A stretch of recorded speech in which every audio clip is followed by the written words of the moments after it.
My name is Dr. Gerald Grudzen, President of Global Ministries University, and I'll be introducing our guest speaker today, Bishop Mark Seitz. A bit about Global Ministries University. Global Ministries University is involved in interfaith education in various parts of the world, with a particular focus on Africa. We work closely with Tangasa University in Nairobi, which is our partner in interfaith projects in various parts of Africa. We have worked in this field for over 15 years, particularly in Kenya, but we also have other programs, interfaith education and theological education, both in Africa, India, and the United States. We have students in those parts of the world as well. I wish to now introduce Bishop Mark Seitz, the Bishop of El Paso, Texas. Bishop Seitz is also the representative for the U.S. Catholic Bishops' Conference on issues of migration.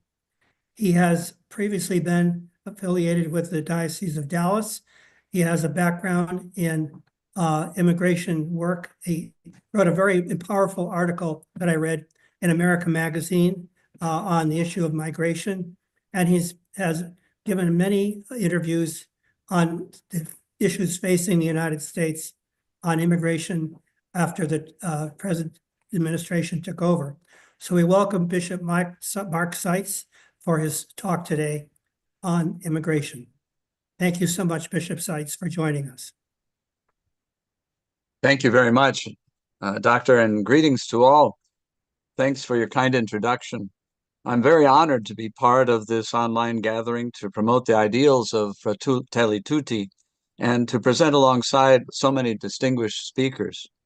I've been asked to speak about the theme of your conference, global migration, in our current context here in the United States.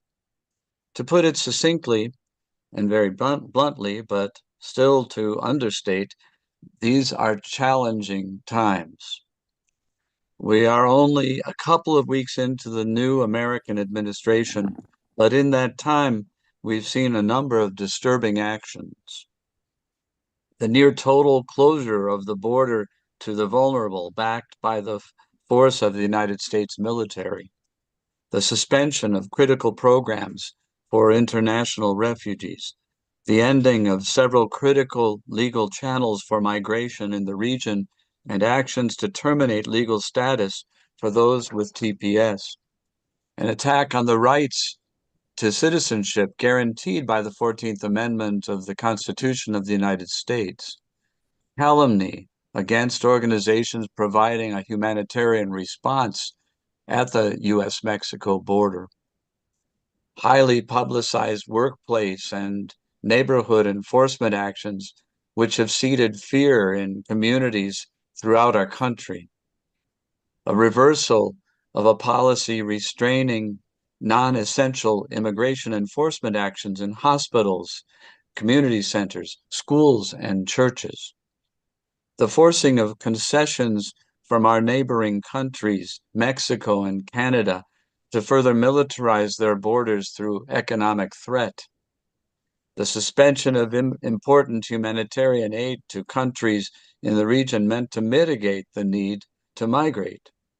The planned establishment of a mass immigration detention center at Guantanamo Bay, Cuba, a place long associated with a permanent state of exception and human rights violations. And the troubling use of the language of criminality to describe migrants in our country with irregular status or those deliberately being deprived of this administration of their immigration status. It is also not beyond the scope of this talk to mention President Trump's recent damning words to nearly 2 million Palestinians that they must embrace a life of displacement in order to construct a playground for the wealthy in Gaza. There certainly were antecedents to many of these actions during the first Trump administration. And at the U.S.-Mexico border, there are deep-rooted historical patterns of injustice which exceed any one administration. Over time, we have seen the exception become the rule, and emergency responses have taken on permanent features. But in this particular case, the rapidity with which these actions are being carried out, the dystopian rhetoric and sharp attitude, the unapologetic belligerence toward neighboring states in the region, the elevation of self-interest as the criterion of legitimacy, and the disregard for the rule of law and due process are without precedent. The dysfunctional approach to immigration is driven by a deeper crisis of democracy and public and social life, one well described in the first chapter of Fratelli Tutti. These actions have provoked a very difficult pastoral situation for our people across the country. There are approximately 11 million persons in the United States affected by the reality of living without documents.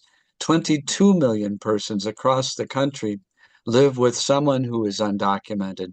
4.4 million U.S. citizen children live with a parent who is undocumented.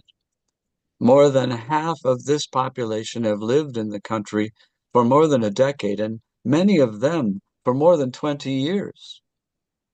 I don't have to mention how important they are to our health and economic resilience as a country, disproportionately occupying essential jobs in critical fields. For these reasons, if the president's campaign of mass deportation should come to pass, it would undoubtedly be an economic catastrophe, a social and family catastrophe, and a moral catastrophe. The turning away of the refugee, the closure of the border to the vulnerable, and plans for a campaign of indiscriminate deportation are fundamentally incompatible with the moral law and the gospel. What is the role of the church in these circumstances? On a pastoral level, this is a concrete opportunity to put into practice the vision of the church as a field hospital, a reference often made by our Holy Father, Pope Francis. Our parish communities must be close to the pain because persons without documents and mixed families are in our parishes. They are in our neighborhoods and in our communities. We're not talking about them. We're talking about us. Documents or no documents, they are an important part of us. And so there must be a response. As St. Paul says to the Corinthians, if one suffers, all suffer. This is what it means to be a Eucharistic community. And so we must be fully in touch with the pain and the anxieties of the suffering members of our body.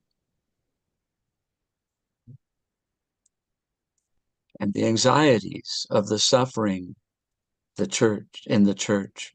Dioceses and our Catholic community across the United States, our Catholic charities and clinic organizations, our Catholic nonprofits and universities, our healthcare institutions should also act to attend to that pain and anxiety. There is a role for everyone in addressing this pastoral crisis, and we need to learn new ways to collaborate. We need to ensure that our migrant community understands that their rights and the legal options available to them, and that we do what we can to equip them to prepare and protect their families, their homes, and their businesses. We need to assist those families who are affected by deportation. We also need to work on a local level with elected leaders, civic leaders, other religious leaders, and also immigration enforcement authorities to ensure our open channels of communication and dialogue in order to reduce the anxiety and to begin rebuilding from the bottom up a more welcoming culture. This is the work we have been engaged in my diocese. We are working very hard to provide Know Your Rights sessions in our parishes and Catholic schools, and also to local community groups and organizations that have requested information and support. We have had formational sessions for our clergy, and our clergy has formed a new group. We're calling it Priests of Justice and Hope, to deepen their pastoral leadership in this area. We are also meeting intensely with our local elected leadership in order to ensure that we do not lose the narrative on community security. Immigrants are not criminals. Ensuring community means ensuring sensible policies on limiting local cooperation with immigration enforcement. We cannot have situations where vulnerable people are fearful of peace officers in our community because they are afraid they or a loved one will be deported. That makes everyone less safe. We need to work very hard in this area to reweave some sensible practices from below by working with elected leaders as well as law enforcement leaders, who I have found are generally very sensitive to this position. And we are also making sure that we are doing our part to meet the needs of those now trapped in Mexico through our Border Refugee Assistance Fund, to which I invite you to donate.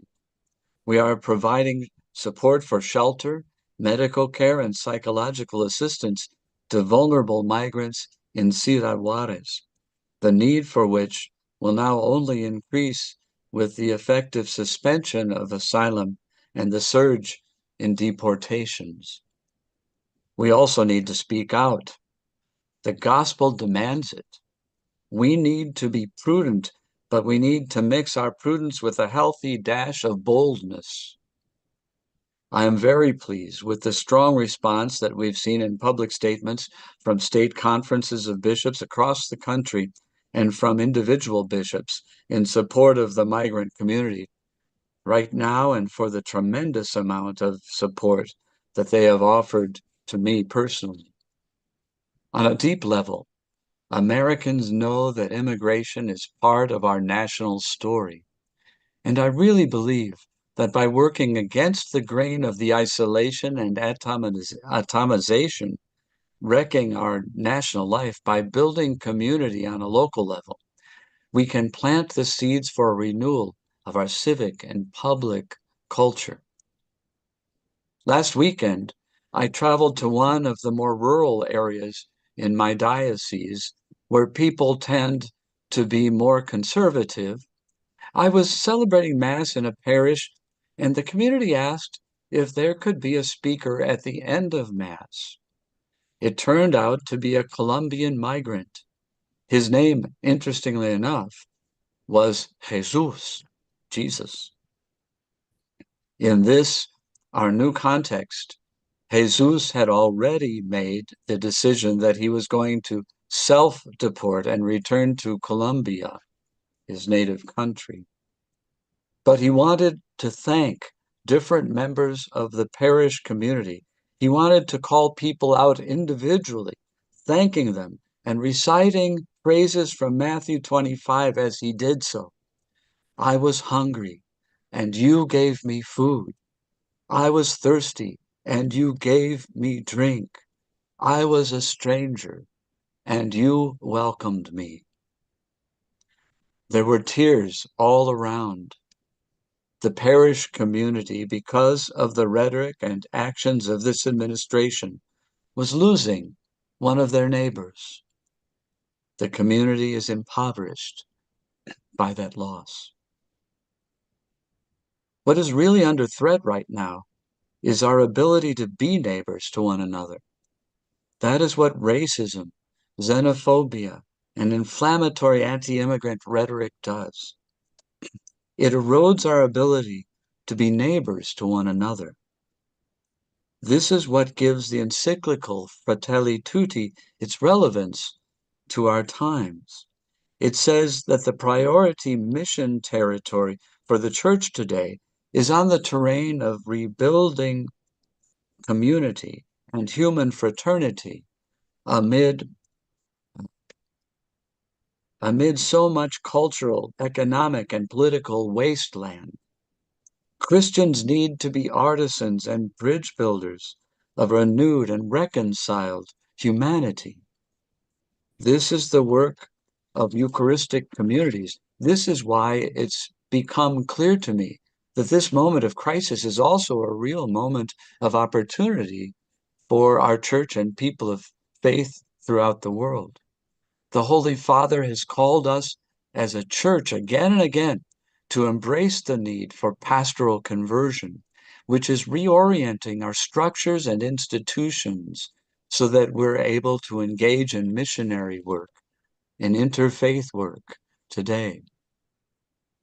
That implies a healthy opening up, being creative, remembering that, as Benedict XVI said, the poor are the privileged recipients of the gospel, and being unafraid to preach the gospel unattenuated, as St. Francis of Assisi said, sine glossa, because we are convicted that the world needs to hear it. There is a line in Fratelli Tutti that hits home. If the music of the gospel ceases to sound in our homes, our public squares, our workplaces, our political and financial life, then we will no longer hear the strains that challenge us to defend the dignity of every man and woman." Unquote. Pope Francis has a rich vision for the church. In Evangelii Gaudium, he says, "The church is called to be the home of the Father, with doors always wide open. One concrete sign of such openness is that our church doors should always be open, so that if someone moved by the Spirit comes there looking for God, he or she will not find a closed door." Unquote. And in Fratelli Tutti, he says, "The church has a public role over and above her charitable and educational activities.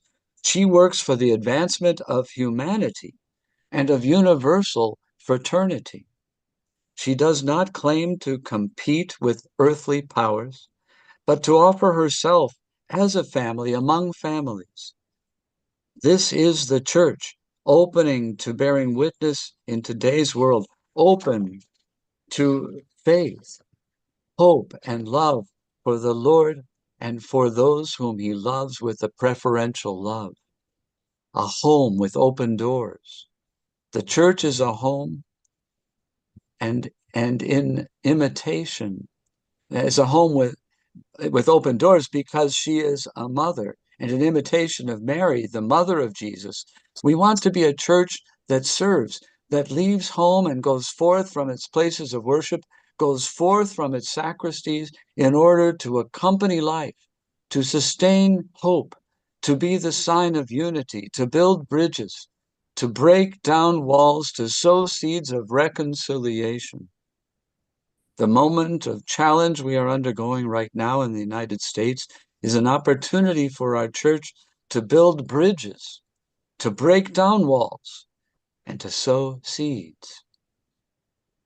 We can reform our immigration structures in such a way that brings order to the chaos, ensures our security, but also meets basic humanitarian needs and respects the contributions new Americans make to our society. But we need new moral force. Someone recently said that the Ordo Amoris, a Latin word for the order of love, the traditional Christian conception of the obligation to love neighbor, means that we have a special responsibility to take care of our family, our community, our country first. Now, he was attacked for that, but there is some truth there. We do have a special responsibility for our family and our neighbors. And love for our country is noble. St. Paul wrote about helping the household of faith. If that's what the vice president meant so far, so good. What is missing, though, is the story of the Good Samaritan. With the parable of the Good Samaritan, Jesus clearly intends to show us that everyone is potentially my neighbor, especially the person I might least think is my neighbor. But there is something deeper. The takeaway from this parable is not meant to be simply a universal ethic of being nice to everyone, as if the gospel could be reduced to a polite moral commonplace. It's not meant to be a bourgeois ethics that would ultimately be an escapism. As Dostoevsky wrote, it has always happened that the more I hate people individually, the more ardent becomes my love for humanity as a whole. Or putting it another way, I believe it was from the Peanuts cartoons. It's humanity I love. It's people I can't stand. And so if that's what the vice president was getting at, again, so far, so good. The point of the parable is that that guy that you meet on the road, that smelly, bruised, battered, inconvenient person right in front of you, that no one else is paying attention to, that person concretely, that person is your neighbor. Here, love becomes concrete. And this is the meaning of Christian agape. This immigrant family that crossed the border, they are your neighbors. They are your flesh, as the Hebrew scriptures put it. And when you open yourself up to that person, when you touch their wounds, when you realize that that person is your flesh and your neighbor, then everything changes. You've begun to build up the reign of God. And this is profoundly Eucharistic. That's what we celebrate at the Mass, in the Eucharist. We become one body, one flesh, when we consume Jesus Christ in the Eucharist. In this sense, family, tribe, and nation are important, but Jesus teaches us that they can become idols and political slogans. The kingdom of God, on the other hand, is built up one encounter at a time, patiently, concretely, spontaneously, one relationship at a time, always with one more person at the banquet table. That is why I will never cease to preach the gospel of Jesus Christ, present in those who migrate. And frankly, that is destabilizing to a political order based solely on self-interest and the idolatry of security and control. If there is a clash between the church and the political order on the question of migration, the crux of the disagreement is here. What is more generative of social peace and more foundational to a healthy society? The endless quest to control at the cost of all spontaneity and novelty, and the relentless pursuit of individual and naked national interest, and the relentless pursuit of individual and naked, or human fraternity, and the risk of love. We bet on love. The church bets on love every time, even if that puts us in the crosshairs. Our own Dorothy Day understood this very well. She wrote about the body of Christ and the senselessness of war, because if you believe in Pauline theology of the body of Christ, then everyone is actually or potentially a member of the body, and everyone is my neighbor, my brother and sister. And so I can't be silent when we're dropping bombs on my own flesh and blood. I can't be silent in the face of genocide. I can't support that. I can't be silent when we are marshaling a militarized response to immigrants in our country and at the border. These themes run deeply through chapter 2 of Fratelli Tutti, and it's a critical message in the current context. This is why the terrain of human fraternity is an evangelical priority for the Catholic Church. This is what this person got wrong about the Ordo Amoris. And I would like to conclude here. We don't always get to choose our neighbor. God puts that person in front of us. God meets us in that person. It's more than that. That person is become Jesus to me. This is the real Ordo Amoris, the path of Christian discipleship. And this is what makes us human. As Cicero put it, non nobis solum nati sumus. Not for ourselves alone are we born. I thank you and look forward to your questions. Thank you very much, Bishop Seitz, for that illuminating talk you just gave us. You mentioned in your talk the concept of moral force, and it reminds me of our history in the United States, of the example of interfaith groups uniting behind Martin Luther King for the civil rights of our Black Americans, and how that was a period in history where churches came together along with people of all faith to support the civil rights of African Americans. Perhaps this is a new epoch in our time to form a new kind of movement using the concept of moral force that you mentioned.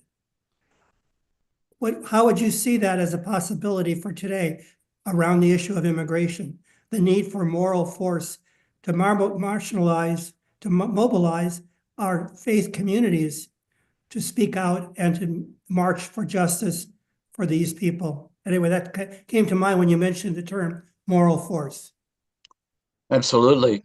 Of course, I come to it from the perspective of the Catholic Church, but I recognize that every major religion brings that understanding of our fellow human beings as being brothers and sisters under the same Creator.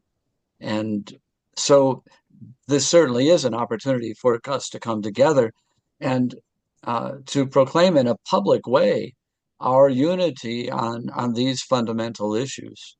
So I think this is a time such as that, and a time I hope that there will be an awakening across different people of faith to stand together, just as you say we did in the times when our African American brothers and sisters were seeking equal rights in our country.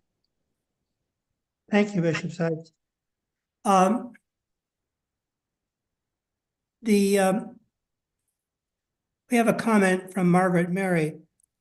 How can we help to further the cause of the group called Priests for Justice and Hope? How is that? Could you speak more about that? So many of the things that we do in my territory, in my diocese, we hope will not only be an example, but perhaps a model for other places around the country. And so this group is just being formed right now in our diocese, but we hope that people around the country, especially within the church, will hear about it, and that we will be able to, in a certain sense, call our leaders, our faith leaders in the parish communities to see their opportunity for action in this particular time, and in the face of these particular challenges. Thank you. We have another question from Joanna Thurmann. It says, every individual can learn what you spoke about, that is nonviolent. Actually, 2.5 times more powerful than violence in achieving its stated goal. We know that Gandhi used the technique of nonviolence, active resistance to injustice to bring about a revolution in India. Perhaps there's this question of nonviolent action is possible. Again, how would you see that as a possibility given the time we're in right now? Nonviolence has power. And we believe that nonviolent action has much more possibility of bettering our world than violent action. We have seen, it seems like there are plenty of examples of the fact that violence only breeds more violence. And so even as strongly as we believe and feel about the issues that are before us, we hope that we can encourage people to respond in a nonviolent but courageous way that takes more courage in many respects to be nonviolent than violent. It doesn't mean that there won't be sacrifices in the midst of this response, that there won't be suffering on the part of those who refuse to take violent means. But we do believe, and we have seen how a committed approach that brings people together around a conviction can change the world. With me is Manuel Llanes, my friend, who is an immigrant from Spain. And maybe he has a question of Bishop Seitz. Well, thank you, Bishop. I'm very impressed. I've been here for 50 years. And Wow. yeah, so I'm two citizens. I'm citizen of the world. I've been in Africa, in Europe, and here in the United States. And Can you shift your camera, Dr. Gerald? There we go. There you go. There's Manuel. And I appreciate very much what you have, really impressed what you have given. I'm also a psychologist dealing with immigrants here all my 30 years of services. And I don't know what to say, but I think that we are in a moment where our faith in Jesus Christ and what you have said very eloquently, we have to put it in action, to go out in the streets and open our hearts and our minds and our power to really bring a new change of consciousness of what is our country, our citizenship, and our participate on the wealth and thing of this nation, but with all of us from all the nations. So I thank you so much. Your voice is precious, and I will hope that that will continue to be heard in a powerful way because you have said it everything. Thank you so much. Muchas gracias, señor. Yes, a month or so ago, I had the opportunity to go to Newark, New Jersey for a gathering, an interfaith gathering, to express our concern about the first actions of the administration. And I found out that I was a very short distance from the place in the bay where the Statue of Liberty stands.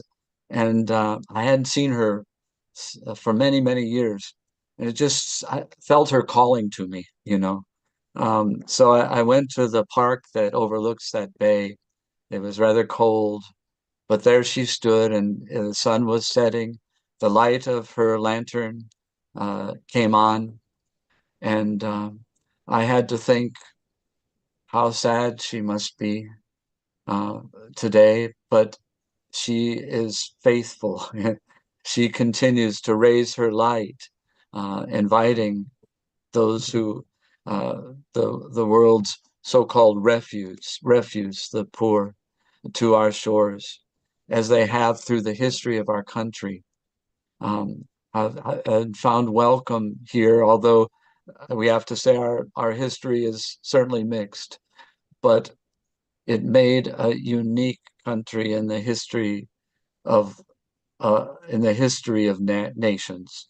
And I just hope people in our country will get through this terrible period of xenophobia and recognize once again the best part of her roots. One last question, Bishop, came in from Joanna Thurmann. Can you speak more about what we can do locally to protect people via Know Your Rights sessions for migrants, refugees? Thank you for that question. I think for those in the United States right now, that is one of the main actions we should be taking locally. Our Constitution, our foundational documents all acknowledge that every human being has foundational rights that are not dependent upon the government granting them, but they exist within a person because they are human, because they are human beings. And so we need to inform people about the rights that they have if they find themselves in a face of a raid, for instance, or if someone comes to their house or stops them on the street. They don't have to just answer every question. They can limit it to their name, address, and birth date.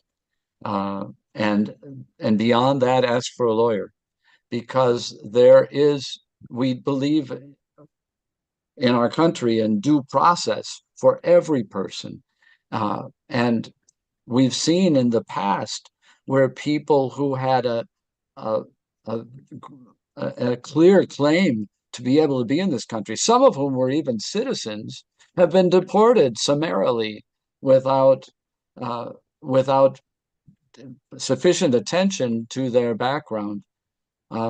We have even people who have served in the armed forces who have been deported. So every case needs to be looked at, and so they need to know what their rights are.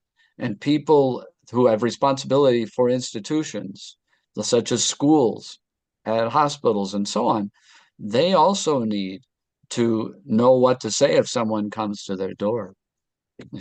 I'm kind of sad to say that that's necessary in the United States of America, but yeah, it is. Well, thank you very much, Bishop Seitz. We're coming to the end of our time right now, but you gave us a wonderful talk, and we're so grateful that you spent so much time preparing it, because it was a very thoughtful presentation. And your talk will be on YouTube. For those of you who were not here for the whole talk, we recorded the whole session, and it'll be on our Fratelli Tutti site going forward. So we hope that you continue your ministry for representing this issue at our nation, with our government, and with all of the American people. So thank you very much, and look forward to continuing our dialogue with you through your work on behalf of migrants and refugees and displaced people. God bless you, and thank you so much for the invitation. Thank you.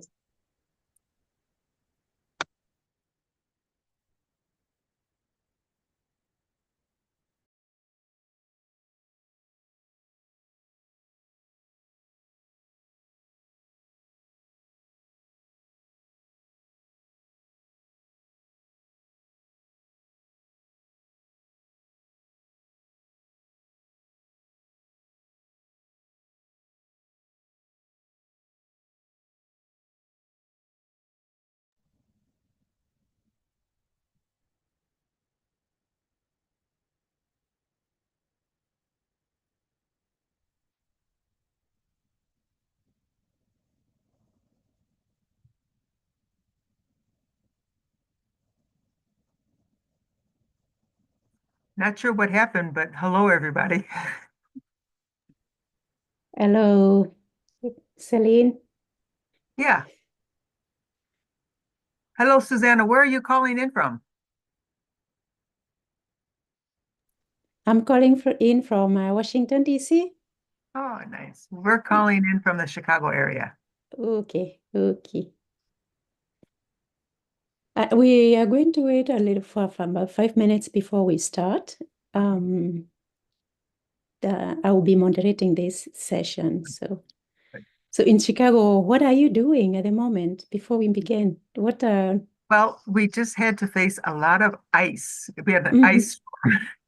But we just now returned from what we call the migrant ministry, which Mhm. we'll be talking about. Okay. Okay. All right. We're open on Tuesdays and Thursday mornings to serve the needs of our asylum-seeking brothers and sisters. But we'll Okay. be presenting on that. Yeah, and I will be getting in touch with you because there are some people in Chicago who want to do something. I said I'll get some people they can connect with. So you might be the right people to As connect I will with. be Yeah. sharing, we are quite an incredible organization. We're a network. And Yes. I just want to share with you the news that I just heard this morning that the Justice Department this morning is suing Chicago and Illinois over sanctuary laws. Well, that So makes your presentation all the more relevant. we are in Yeah. the thick of it. Okay. Yeah. Okay. Yeah. Yeah. All right. So we're going to start in 3 minutes. Mm. And I will introduce you, Susan, and then you will introduce our panelists. And I don't know if you noticed in my note to you that Jim and Ann Cody need to come on first. Okay, I fine. did. Okay. And I will signal you when in chat when 15 minutes of each speaker is up. So, okay. Take this time to see if my microphone is working. Can people hear me? Great, John. And you look wonderful. We're so happy you and Celine are here. Thank you. It's an honor. Okay. Let's see now. Hello, Father Hoang. I'm happy to see you. Hi, Marita. How are you doing? Just fine. I know you've been on for a while. So, Yes, she asked us to come on at 12:45. yes, we're all in different time zones here. Thank you. Thank you for being so responsive.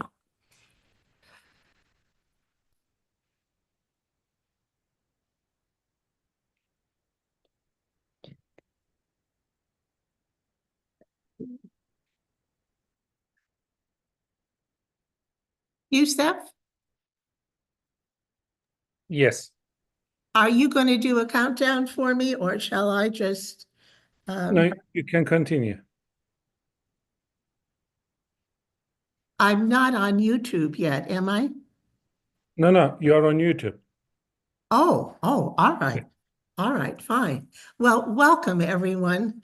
It's a pleasure to have you join us today, and so important for our own individual and communal awakening.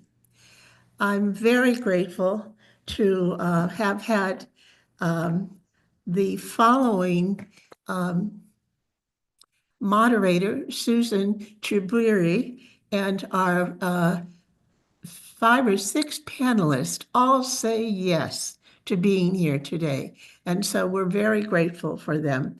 And I want to start right away. By the way, my name is Marita Grudzen, and I'm chair of the Hub of the Americas.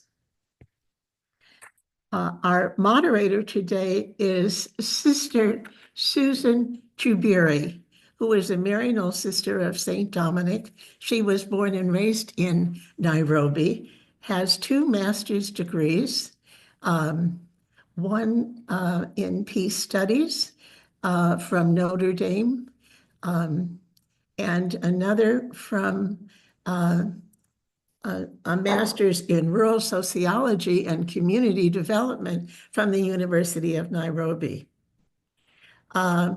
Sister Susan has worked extensively, not only in Kenya with women and children, developing programs for their self-empowerment, but also in Hong Kong, where she worked with supporting prisoners, youth, and migrants. And so I want to ask you now, Susan, if you will take over from here and introduce our panelists, although I'm sure you have a couple of some comments yourself to say initially.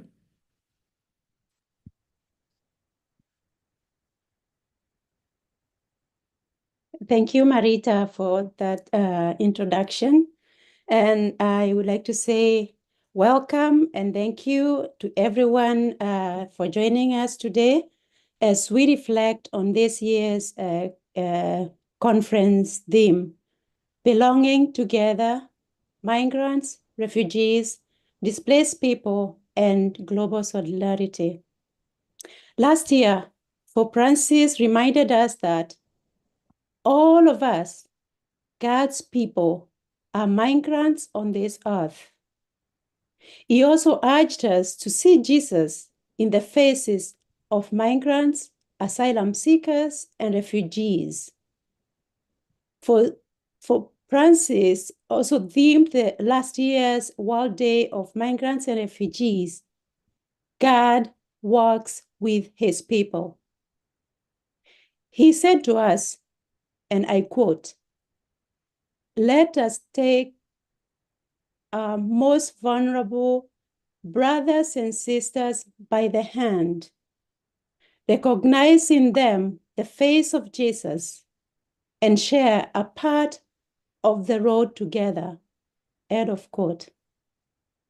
Today, as we speak, thousands of migrants and refugees in the United States are living in great fear and anxiety of being deported without due process. Many people who provide services to migrants and refugees are sharing in this anxiety. Many members of our human communities and neighbors are confused, shell-shocked by the draconian executive orders being signed and enforced instantly. Thousands of migrants have lost the legal protections that had been accorded to them by the former administration through temporary parole status or humanitarian parole. Because, and refugees who had already been vetted and flights scheduled to arrive did not travel because executive orders stopped their travels. Therefore, we are called to double or triple our efforts to take the hands of these brothers, sisters, and children and walk with them with compassion, understanding, and friendship. Let us make them feel God's love and mercy in their lives. Let us walk a part of the journey together. Now I will introduce our panelists. And before I do that, I would also like to remind us to please keep our questions till the end of the presentations.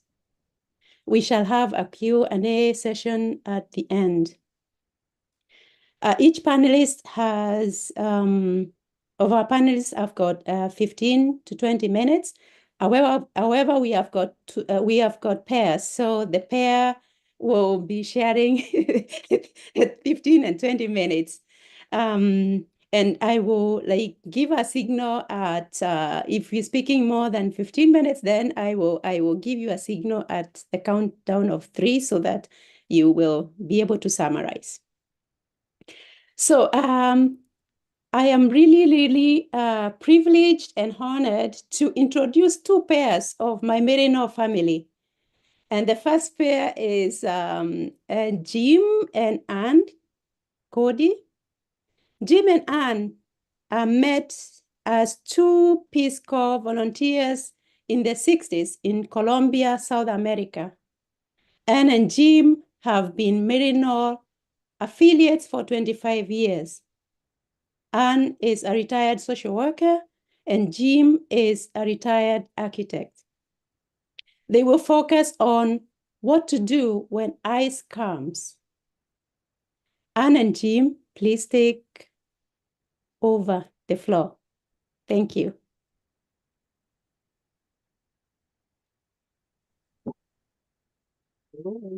Hello, everybody.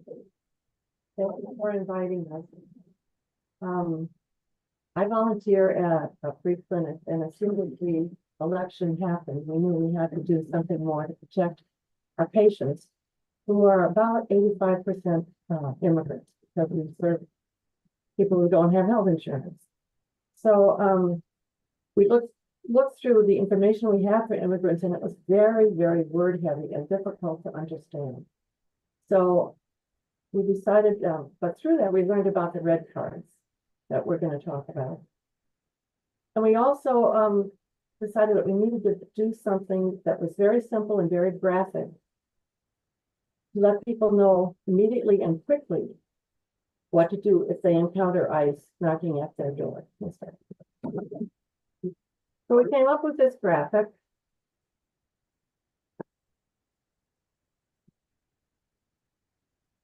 What to do when ICE comes.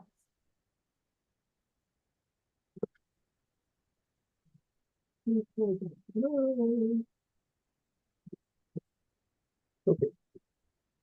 I assume everybody is seeing this. Yes, Jim. Yes, we say them. Yes. So you want to bring up the picture, Brenda? Well, first of all, we didn't develop this ourselves. The flyer we did, but the information and the red cards come from these Centers for Refugee Assistance. It also comes from the Catholic Legal Convention that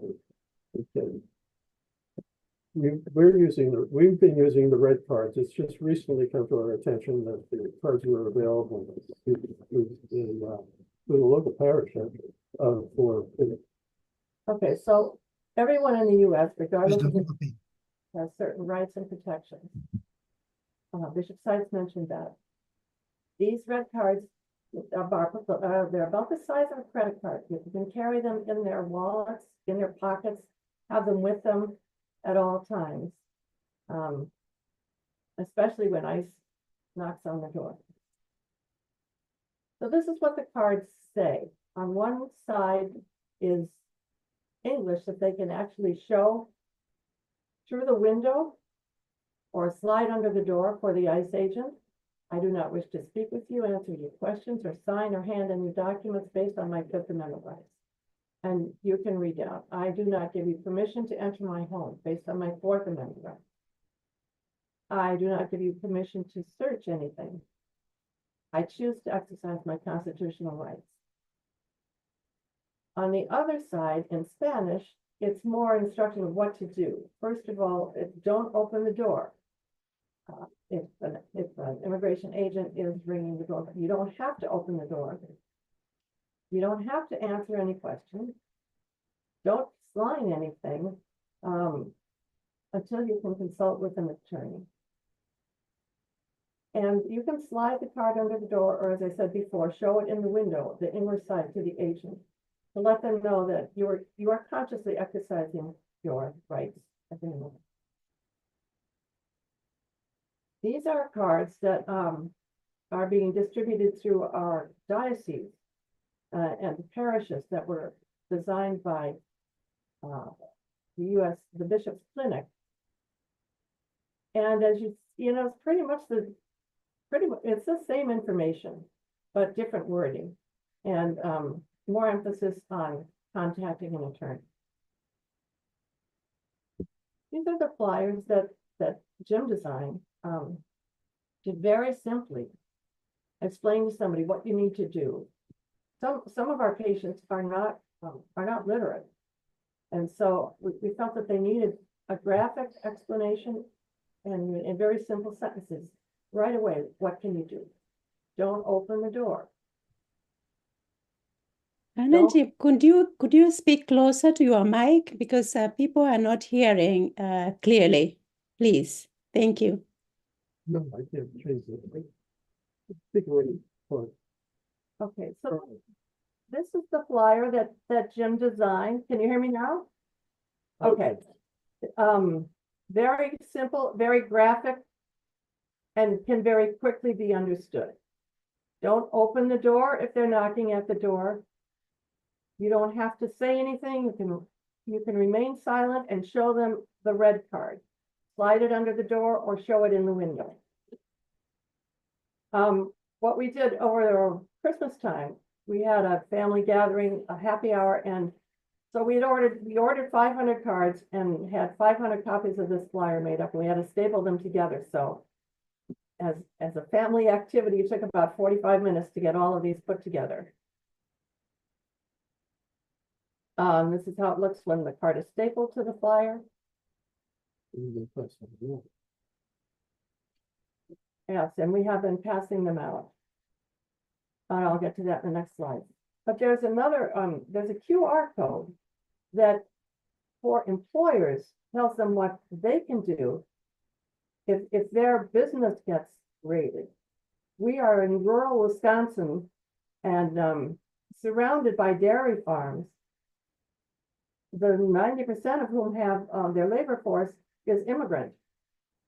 And so the owners of these dairy farms at first felt that they weren't in any danger, but as things have progressed, they realized they might be. So this QR code can get them to information as a business owner, what they can do if ICE presents itself at their business. So we've taken these cards. First of all, it was because of the free clinic. We started to distribute them, but then we realized, that any church that has a service in Spanish could use them, or that services immigrants. These cards come in many languages. We are distributing them to food shelves, any place that has services for migrants or for low income, social justice committees at churches, clothing distribution centers, the various bodegas around the area, any small businesses that cater to different ethnic communities. This here is information on where you can order the cards. If you're a nonprofit, you can get them for free. You can print your own.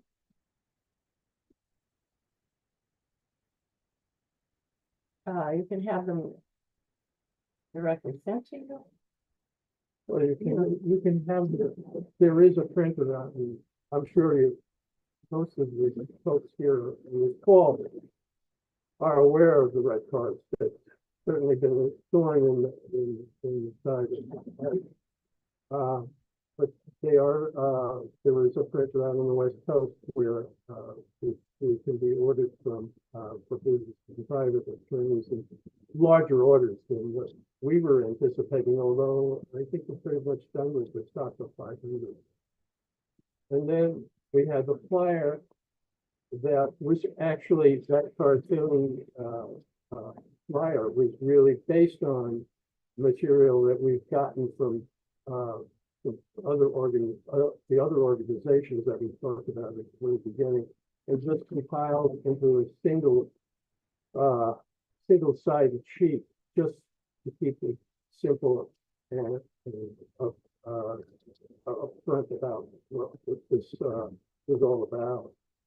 But we've got that flyer is available at this point from us, or it should be put on the website. We just don't have a website other than our own email addresses. And we have the flyer we had printed by a commercial printer just to make it easy on ourselves. That, I think, is pretty much it. So So I think if anybody has it, if you have any time, it's pretty much.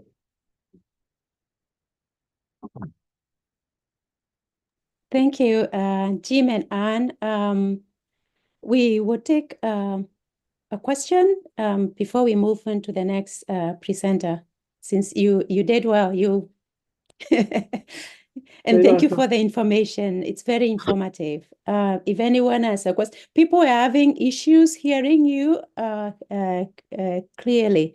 So there might be questions that come. So would you be willing to share the link on the chat of the where to order the red cards? Sure. Please, thank you.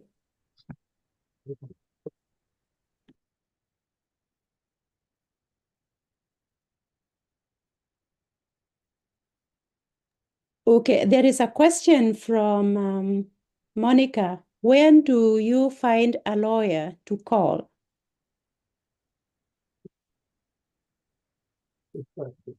Do you have any resources that people are able to find lawyers when they have ICE comes or they need a lawyer? That published a lot of information about assisting immigrants, and they have a list of nonprofits that help nonprofit legal centers. We have tried in our area advocating for immigrants to get them. And we can't hear you clearly. Sorry. We have been so the Mercy Sisters have if you Google the Mercy, they have a lot of information on where to find assistance, legal assistance for immigrants. The agencies, the nonprofit areas in our nonprofit agencies in our area are totally booked out. We've not been able to get any assistance through them in time for hearings that our patients are having. Although one patient came to us that she finally asked the judge what she should do if she couldn't get a lawyer. It was just to fill out her papers for her hearing, and he said it could be a lay person. So they would need a lawyer to represent them at the hearing, but not necessarily to fill out all the paperwork. Again, there are nonprofit legal agencies, but they are overwhelmed. Thank you, Anne and Jim. So thanks for having us. I am going to introduce our next panelist.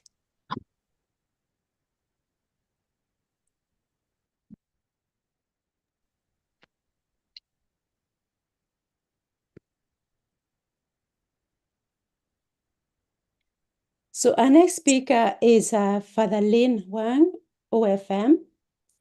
Linh Hoang is a professor of religious studies at Siena College in New York. He is a Franciscan priest of the province of Our Lady of Guadalupe in the United States. He has published in the areas of Vietnamese and Asian American Catholics, historical theology, migration, comparative religion, and intercultural and intergenerational religious experiences. His textbook titled Experiences of the Sacred was published in 2020. He is currently serving as a consultant to the United States Conference of Catholic Bishops in the Office of Cultural Diversity. He is the newly elected president of International Network of Societies for Catholic Theology. Father will speak on a refugee's lifetime, reflections on the challenges of migration today. Father Hoang, Welcome. Thank you, Susan. And good afternoon, everyone. At least afternoon here in the East Coast. Thank you for having me here. And I am going to share a screen so we can get started here.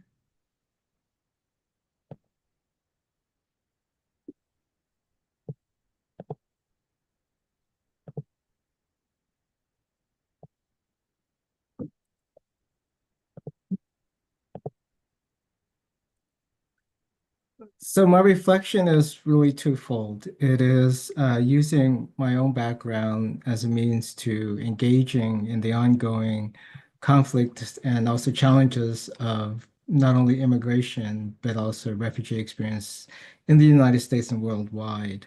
So one of the reasons why I wanted to come to share with you is that this year marks the 50th anniversary of the refugee flight of Vietnamese out of Vietnam, and also what they used to call Indochina, so Laos and Cambodian.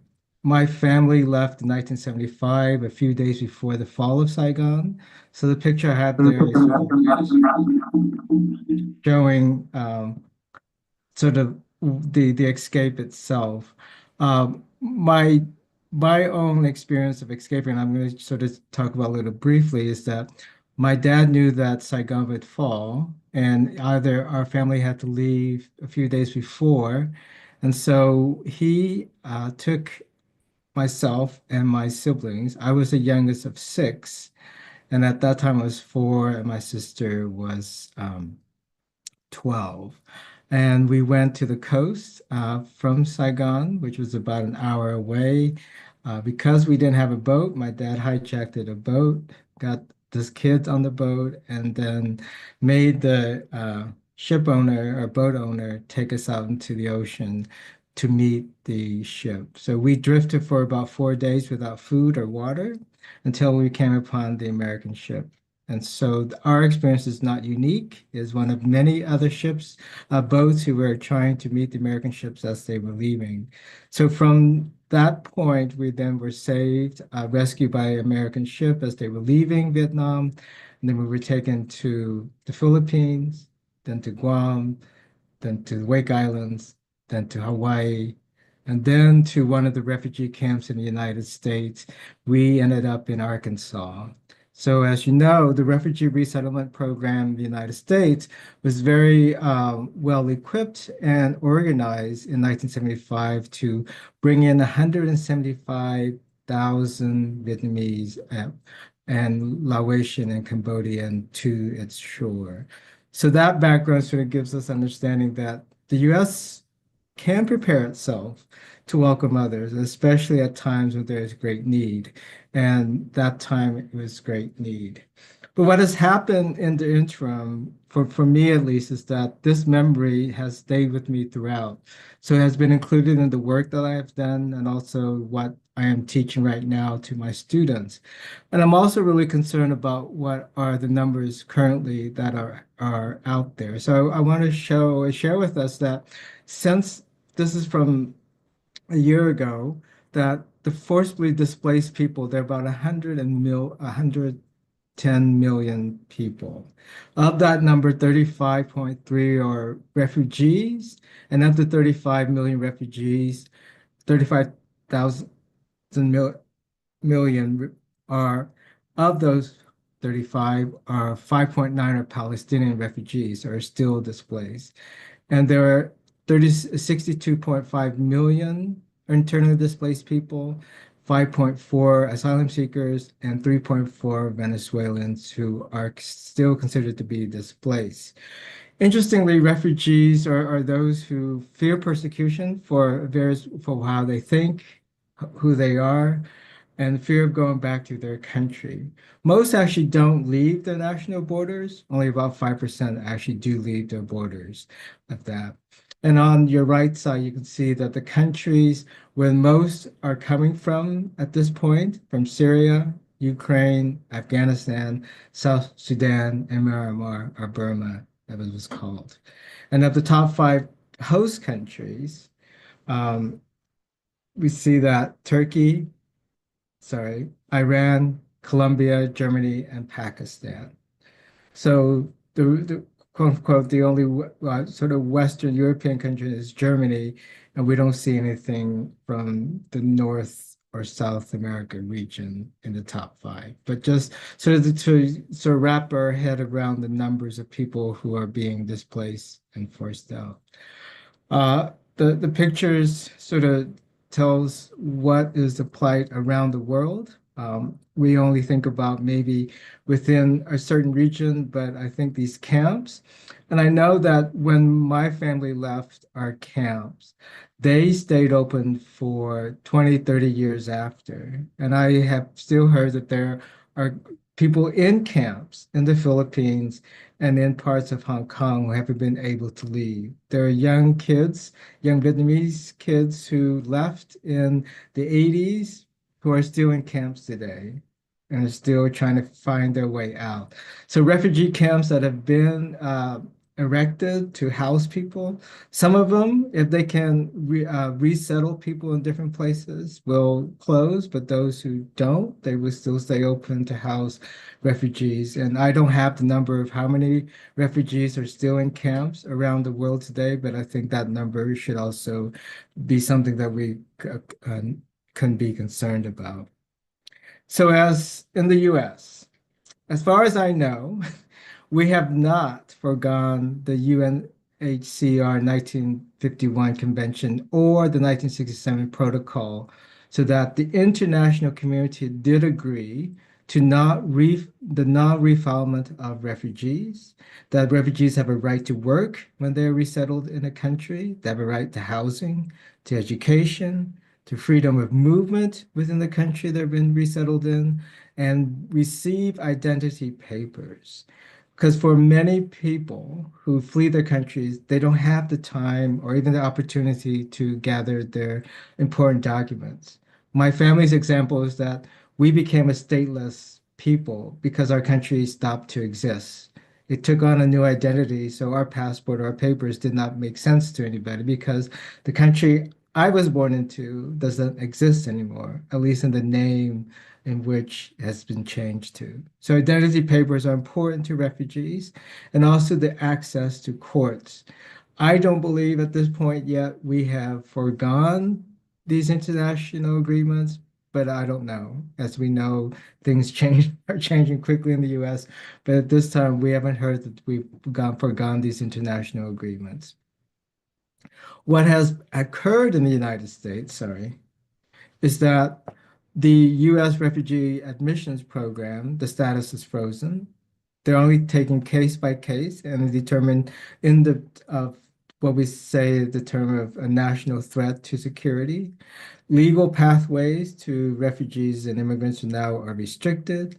They have included state and local involvement. This is something new, where before the state and local government were involved, it was only through ICE or through Homeland Security, but now the recruiting of state and local involvement is heightened itself.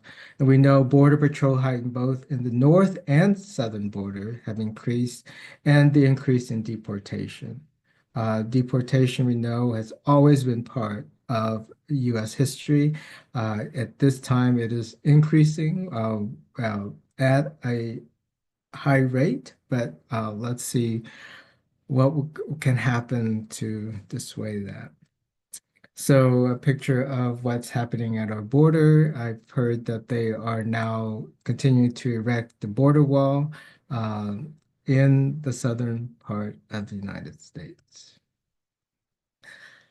Before I get to the Catholic response, since I work on a college, a lot of our students who are international, and we have a handful of DACA students and first-generation students who come from different backgrounds, are concerned because we hear now that schools, both public and private, are not exempt from having ICE coming on to their campuses. And so that colleges are now starting to also recommend to both our staff, faculty, and students of their own rights when they are encountered by ICE or other public officials who are asking for their own identity and so forth. So in the college setting, where we thought we would be exempt, we're not. And so I'm also hearing from students and staff and faculty who have immigration questions that they're concerned about. So that's also happening at the college level. And then finally, I think that Bishop had touched on some of these Catholic responses, but I want to sort of highlight some 6 points in which the bishop, since the new administration has taken place, some of the things that they have underlined is that enforcement efforts should be targeted, proportional, and humane. So if they think they need to do it, they need to take the humane approach to it. Humanitarian protections and due process still need to be in place. Family unity should remain a cornerstone of the U.S. system. And we know that in the previous term, family unity was not taken into consideration, and family disbursement was. So we need to make sure that family units are still intact.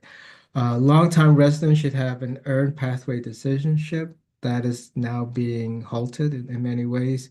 Legal pathway should be expanded, reliable, and efficient. And the root causes of forced migration should still be addressed. What is happening to those who are seeking shelter? And then the resources in which you can see on the right. I want to actually emphasize not only the bishop's resources, Strangers No Longer Together, The Journey of Hope, but also Refugees International. Probably many of you are aware of Refugees International, but they have also stepped up on their concern and raising action to some of the concerns of people who are being deported or detained because of their questionable status or supposedly questionable status. So I want to also highlight their concern. And so in conclusion, when we say we are the people not only because we believe we were created by God and created to live on this earth, to share and support all of creation, but that we are to help and support those who are struggling, especially those who are struggling, since they are the ones now crying out, asking for our help. Thank you. Thank you, Father Wang, for that very informative and also heartbreaking presentation. So many of our brothers and sisters are displaced around the world, and many not finding solace or the protection they seek. So I will, we will not go into questions now. We will take the questions later. So I will be introducing our next speakers. So now the second pair of my family, Maryknoll family, that's Don and Celine. Don and Celine were Maryknoll lay missioners for 11 years, serving in Nicaragua and southern Mexico. Three of their 5 children were born during their time in mission. Returning to the US in 1992, they served migrants and refugees in the Chicago area. Don as a family physician and Celine as a public health professional. Since retiring, their focus has been on family and the needs of the migrants. They will be sharing with us today on the migrant ministry, Faith in Action. Don and Celine, the floor is yours. Thank you. Thank you. Thank you. Okay, I'm going to share screen here.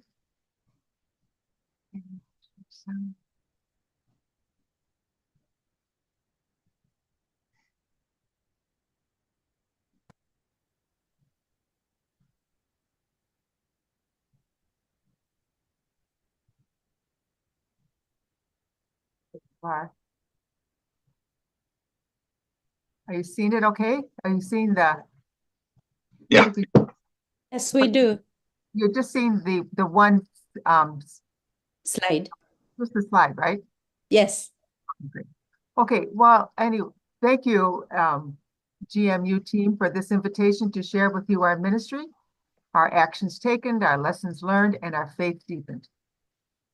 When Marita and Gerald invited us to share our ministry as part of this global forum, we agreed, and we thought that it would be, the presentation would be a lovely story of a local interfaith response to a humanitarian crisis that started small in June 2023 and grew very large very quickly.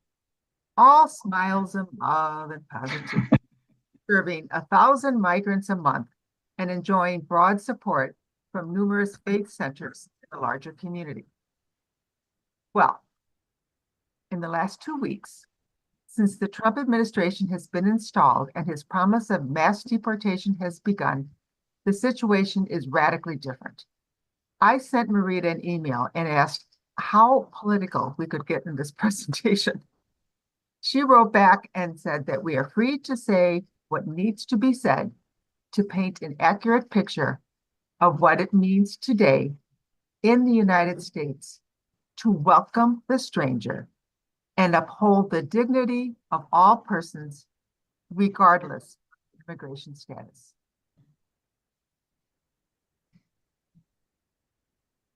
Okay, should go on to the next slide. First, we'll give you a little history of our migrant ministry, which began in June of 2023, when Governor Abbott from Texas began shipping up migrants by the busloads to sanctuary cities, Denver, New York, and where we live in Chicago. These buses arrived unannounced. We would receive at times up to 1,000 migrants a day.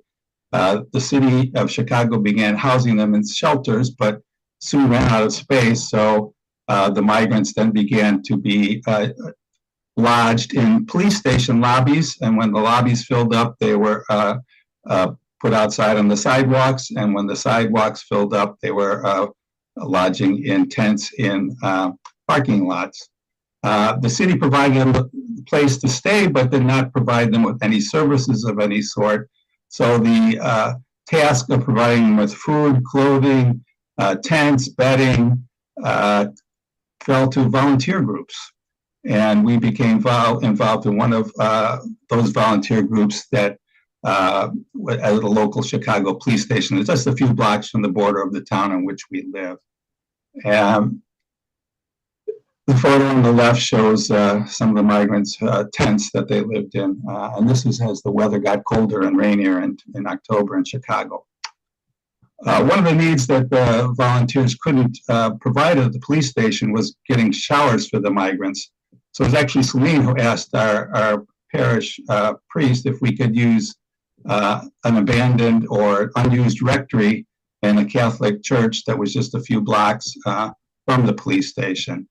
And so we began receiving migrants on Tuesdays and Thursday mornings, providing them with showers, breakfast, toiletries, clothing, shoes.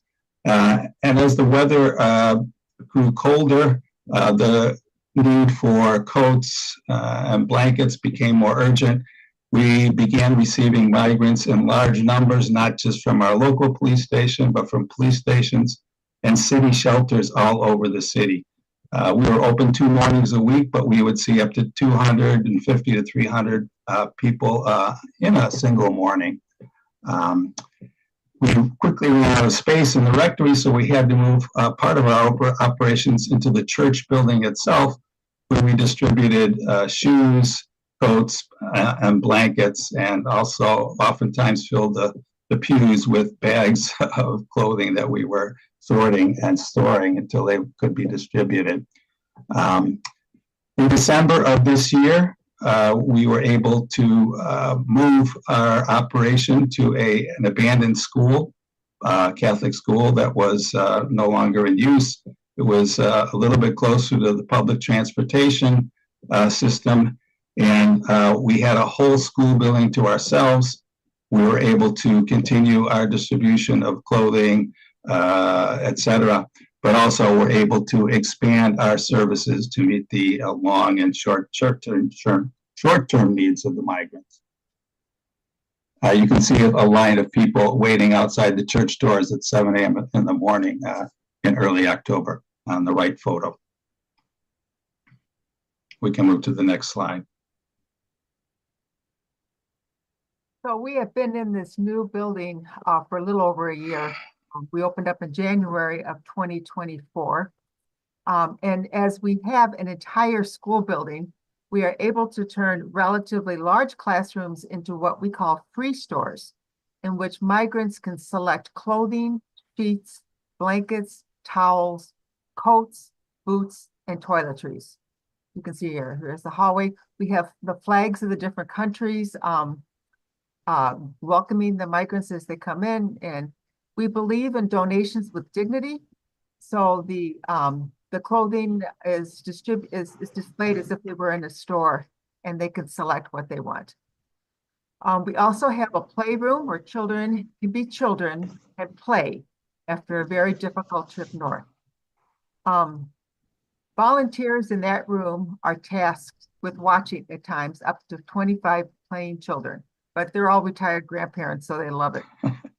In 2024, although we are only open on Tuesdays and Thursday mornings, we attended over 14,000 migrant visitors, 70% of whom were living in city shelters until December 1st, when all but 4 of these shelters were closed.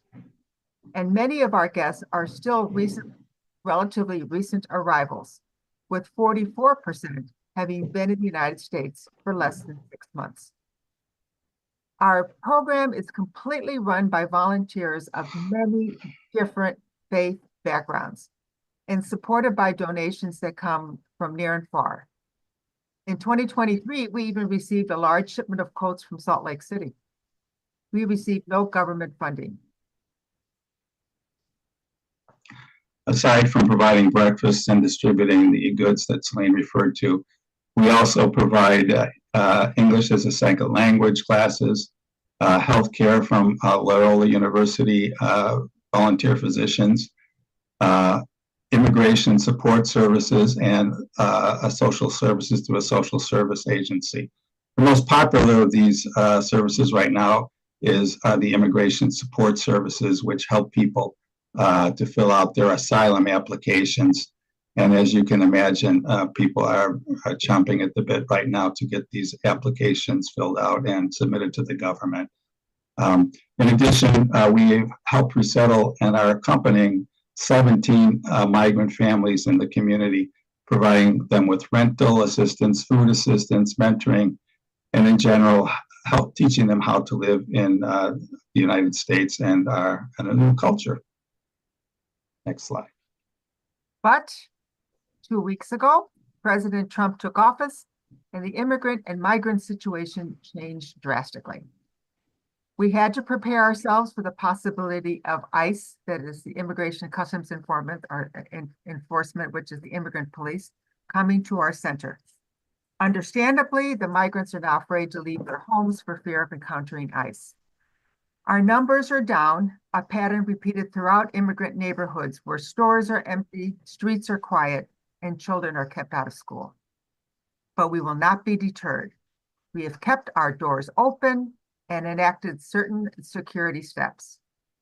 All doors are locked and migrants must show an ID before entering. The grounds are patrolled by volunteers carrying walkie-talkies. If ICE shows up, we initiate our rapid response plan. ICE officials cannot enter without a valid judicial warrant. Archdiocesan lawyers are pending and they will advise us regarding the validity of the judicial warrant. We are also part of an incredible network of immigration solidarity groups that communicate through WhatsApp chats, sharing advice and sending alerts of ICE sightings. We are really, really well organized. We have initiated a Know Your Rights educational campaign that includes signs on the wall informing migrants of their rights and alerting them of what not to do.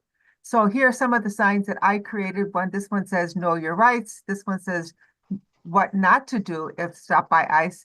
And of course, we have the flyer that Jim Cody designed, or that he said he took from he adapted from another source. And we have multiple copies of that. We've laminated it. We don't just have it on the walls. We actually show it to people when they're waiting, because sometimes people don't notice things on the walls. They say, okay, let's go over. What are your rights? Let's go over what not to do if ICE stops you. We are not distributing red cards. We had these cards. We took this text from another source, and I sent this text to our local print shop, as I wrote in the text in the chat. And our local print shop has printed 7,500 of these cards, and it's not charged us. So we pass them around, distribute them widely, just by the handful. Okay.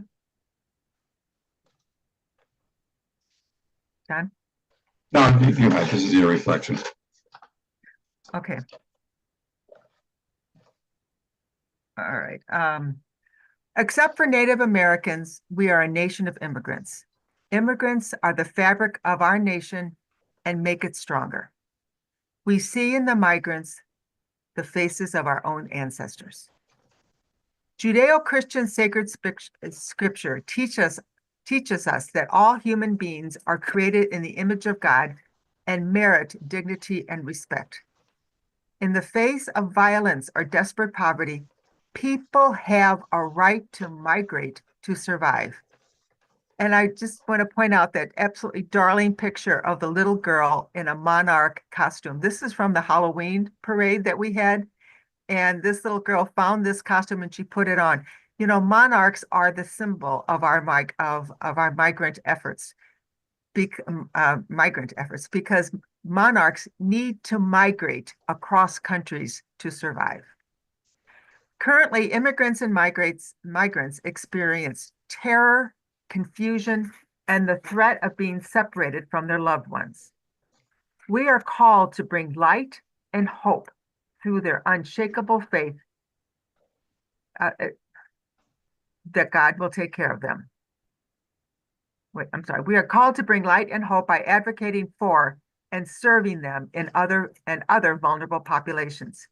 Yet the migrants bring us light and hope through their unshakable faith that God will take care of them.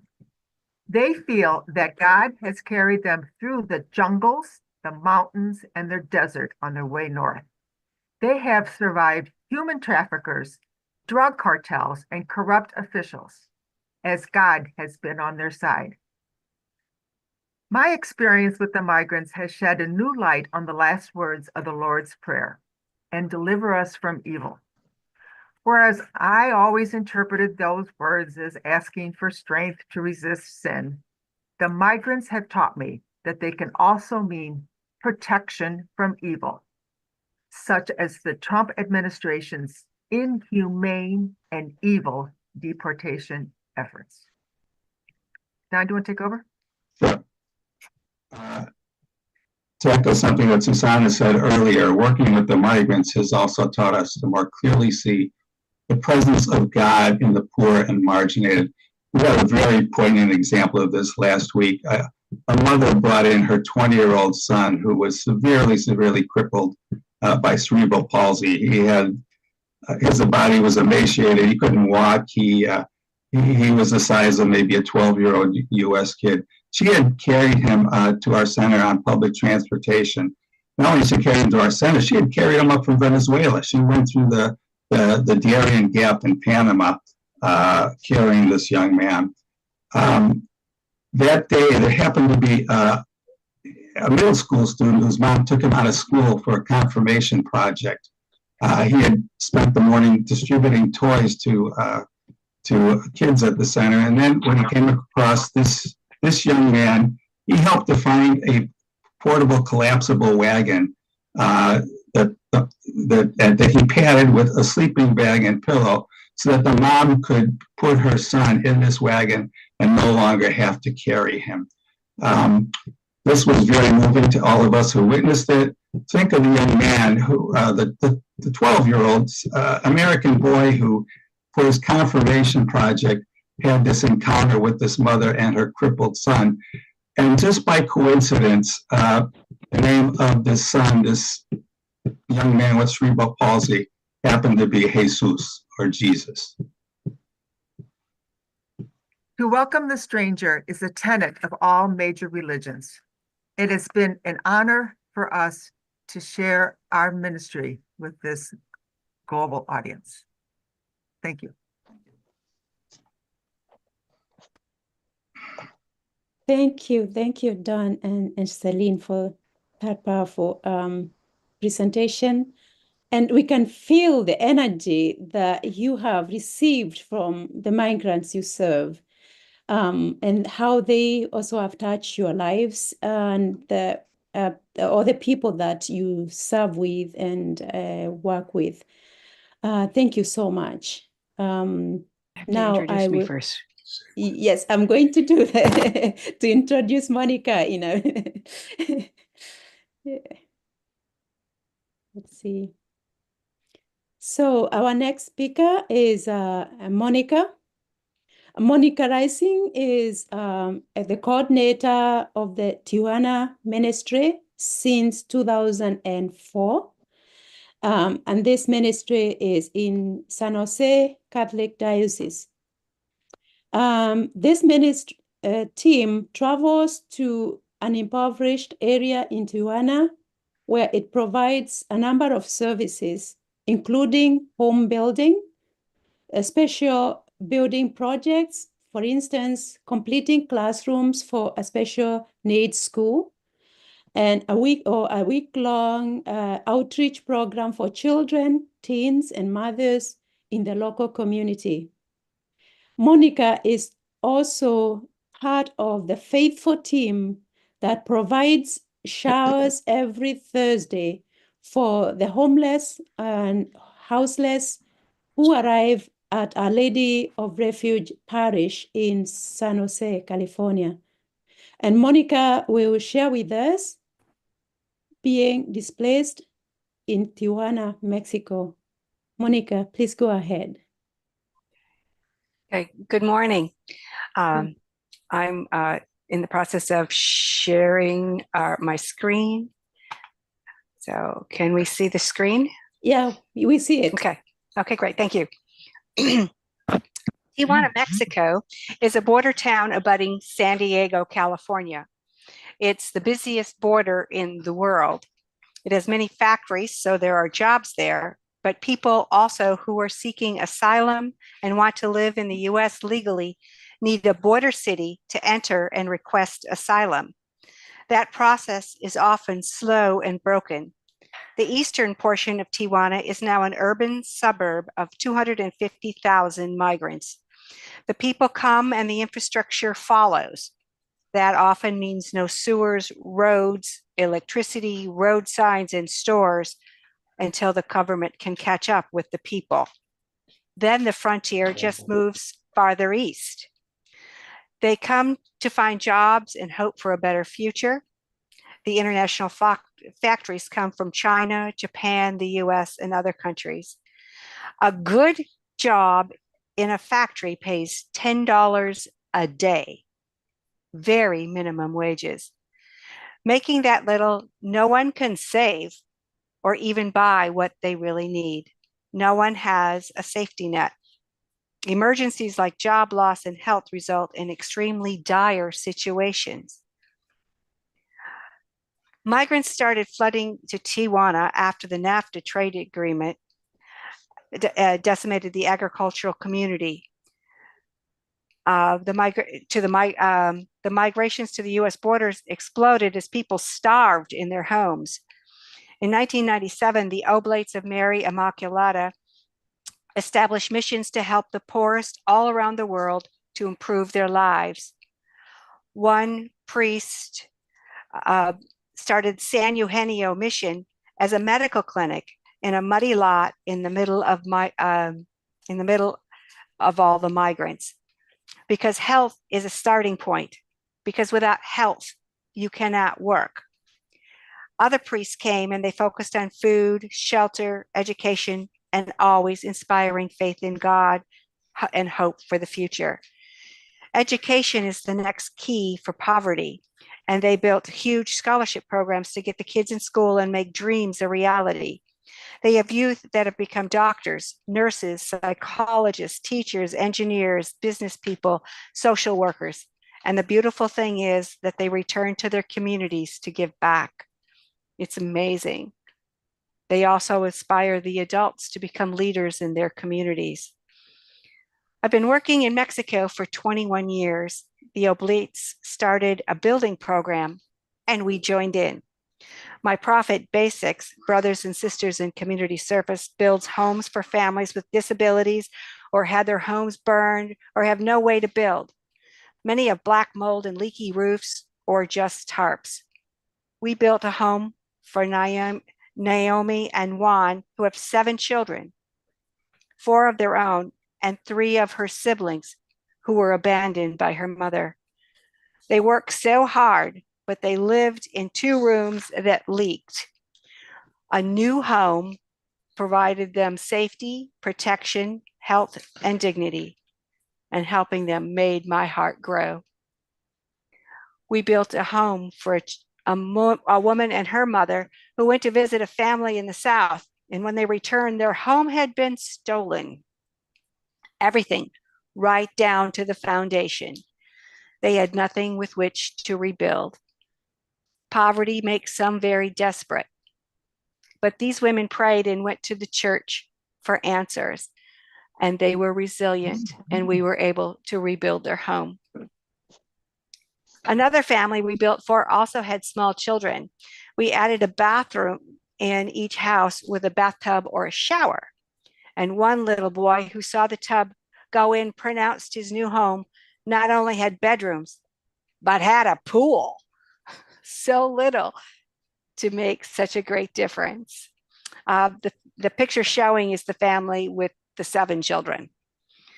I'm always amazed at the smiles and the welcoming we receive. Their faith and hope is boundless.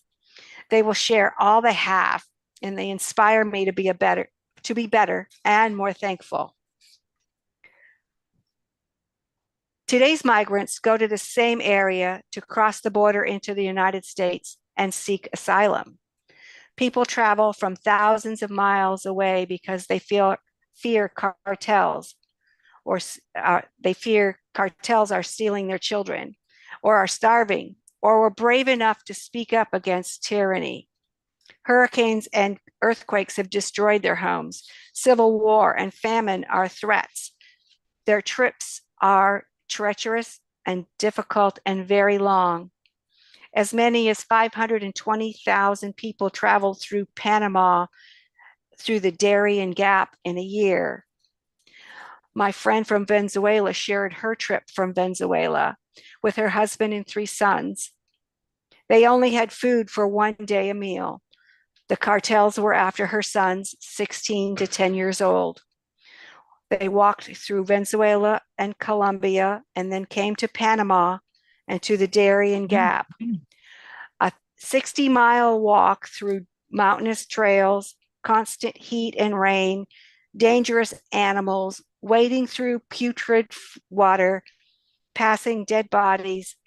Assault, rape, and robbery are common, but it's better than their country. They still have to walk through Nicaragua, El Salvador, Guatemala, and Mexico. They got on the train they call the Beast to go through Mexico.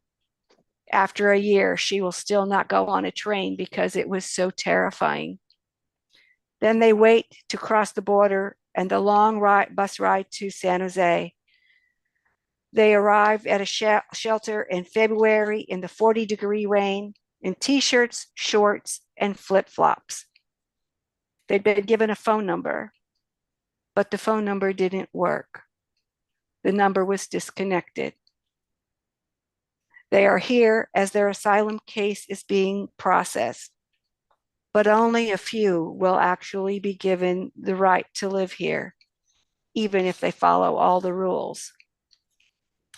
They come from southern Mexico, Guatemala, Honduras, El Salvador, Haiti, Venezuela, Ecuador, Cuba, even Somalia and Eritrea in Africa.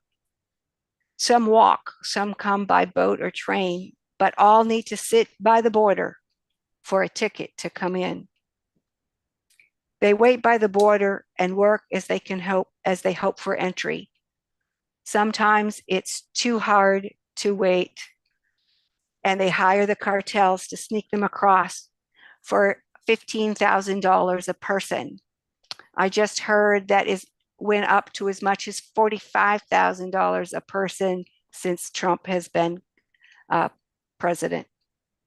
They go sometimes to reunite with family that are here, and sometimes just to find work so they can send money back to their family who are starving back home. I've heard so many stories, and it's the stories that touch my heart. Ernesto, who ran from the cartel in El Salvador, he was told to join or die. He was given work and friendship by the church in Tijuana and has decided to stay there to make his new life.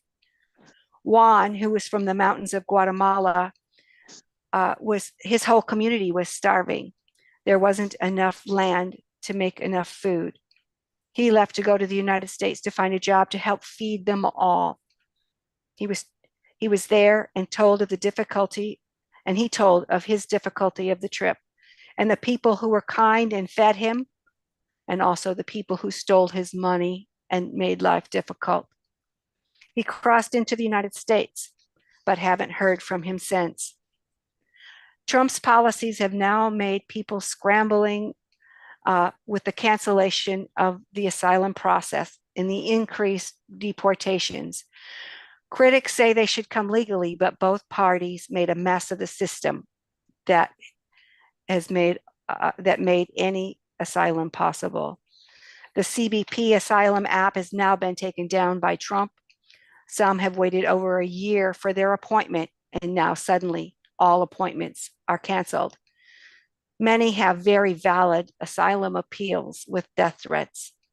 Deportations are amping up, so the migrants are pouring back into Tijuana with no plans or know what they can do next. Many don't want to return home because they'll be killed or they'll die from the conditions that are there.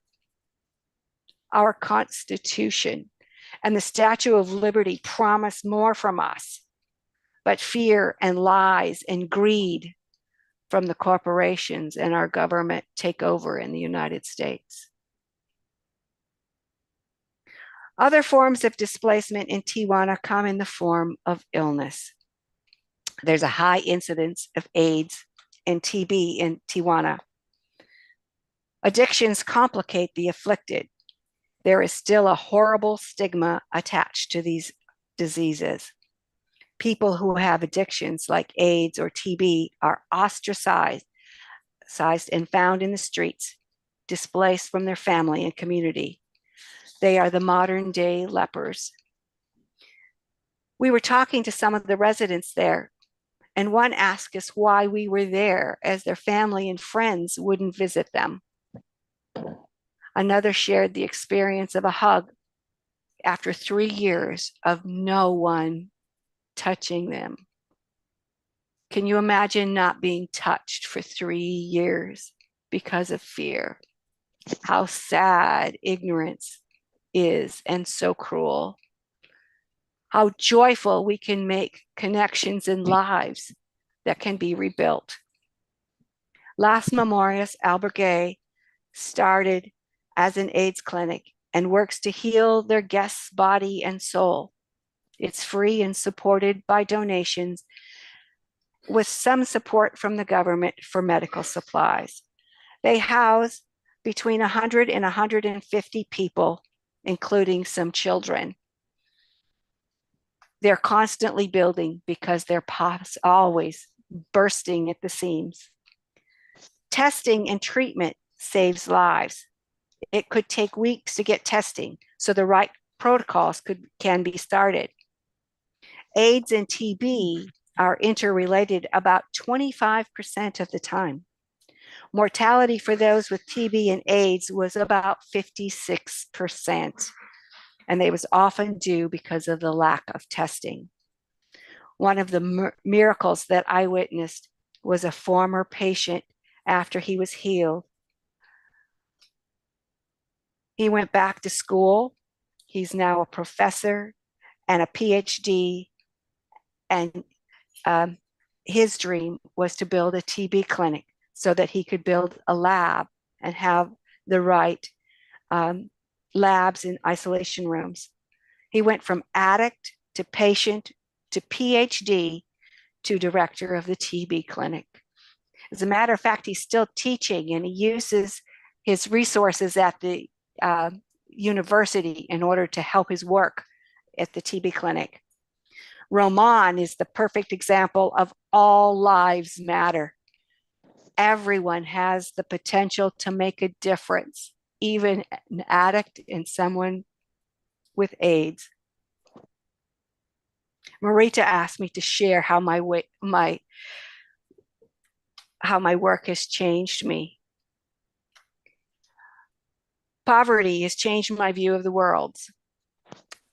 I have seen how cruel the world can be. I grew up in poverty, but now I'm living in an affluent world as well. I see both sides. In San Diego, there are some of the richest people, and a thin line in the sand. And there in Tijuana are some of the poorest.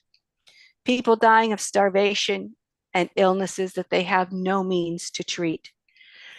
Jesus says to love one another. Whatever you do to the least of these, you do unto me. There are no buts, no exclusions in this commandment. We're called to help everyone with no judgment.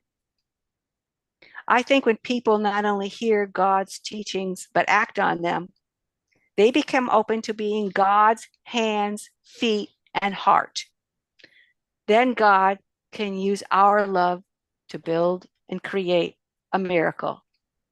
We are transformed by the stories and the families we meet as much as their lives are transformed by the strangers traveling many miles to provide a new house.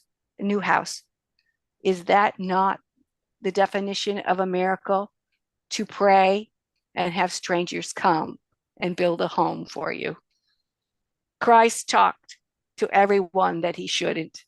A Samaritan, a woman living in sin, no less, lepers, tax collectors. To follow Christ is to help all who are in need. Jesus loved them all.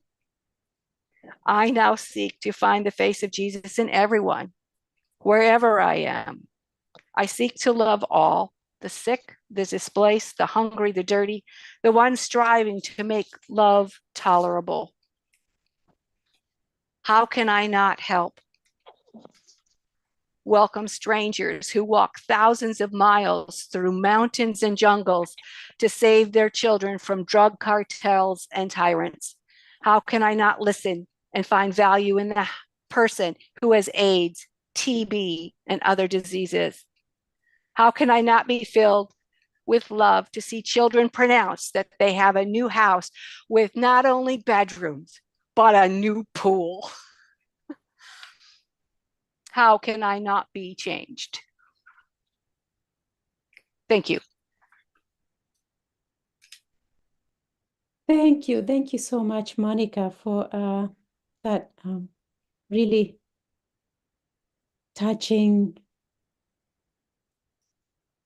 presentation.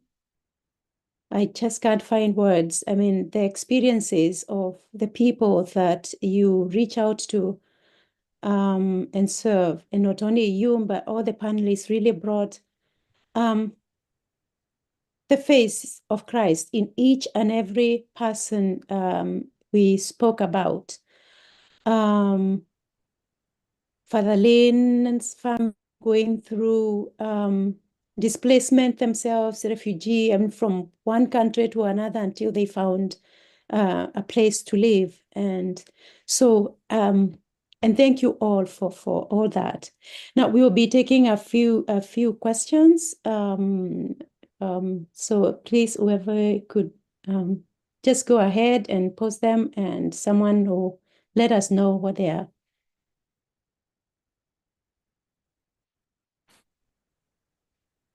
But before we get a question from the audience, Father Hoang, you spoke about DACA students. What are their prospects now? What are the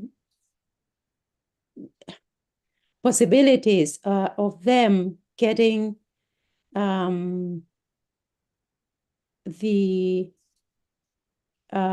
papers they need to be legal citizens? Because these are kids who came here. I mean, they came as kids, or they came as kids, and it's not their fault that this happened to them. So do we see a pathway for them?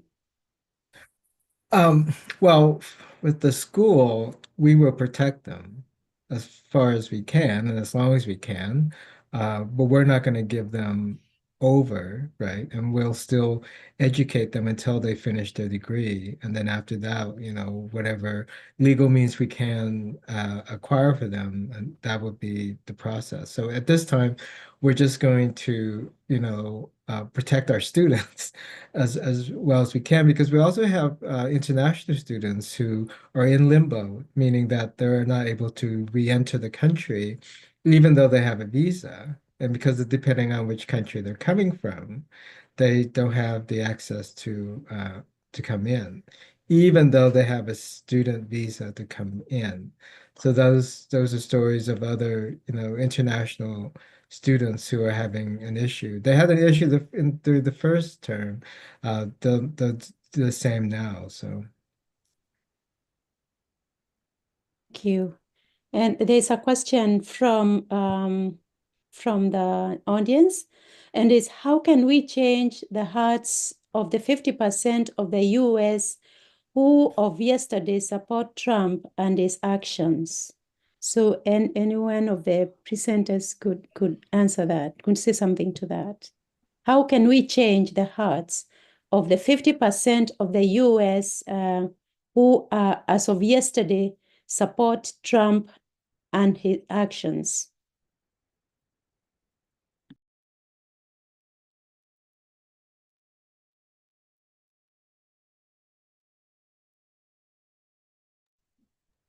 I think we have to bring the stories of people to light. When you hear some of this, you put a personal face on the people and not just cite statistics. And if you can actually introduce non-believers, so to speak, to some of these people, and just to see that they're human beings just like us, with the same wants and needs and desires just like us. And I think that's the only way we can change hearts and minds.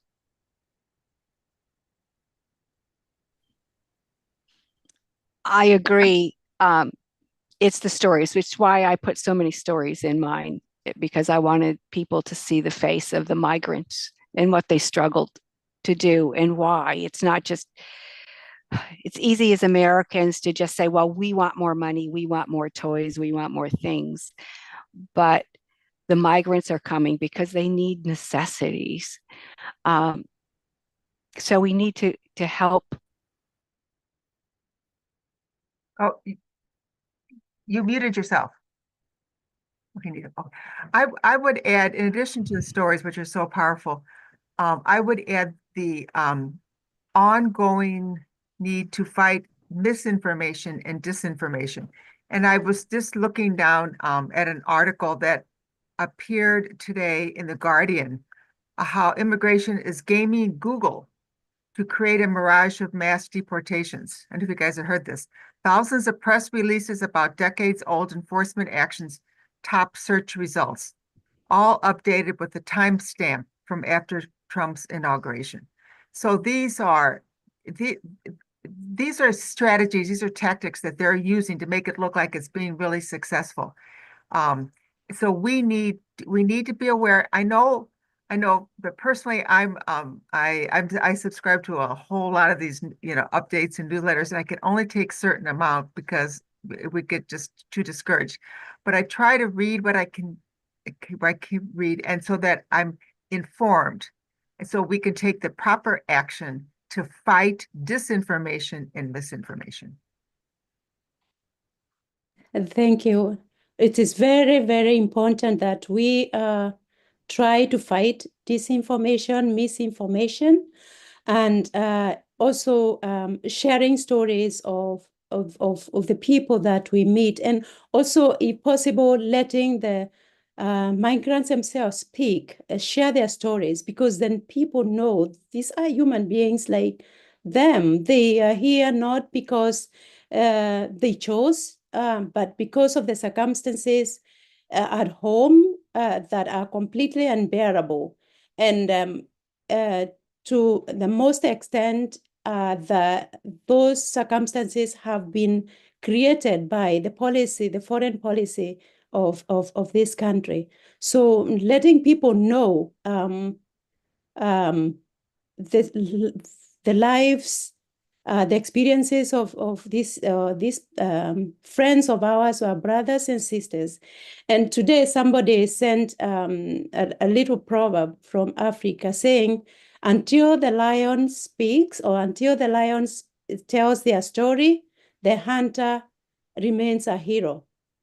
So until the person who is being hunted speaks, the hunter remains a hero. So we need to have the voices of the people who are suffering speaking. Then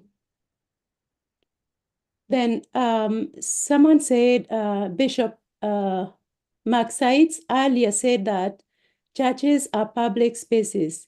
Is that true? I'm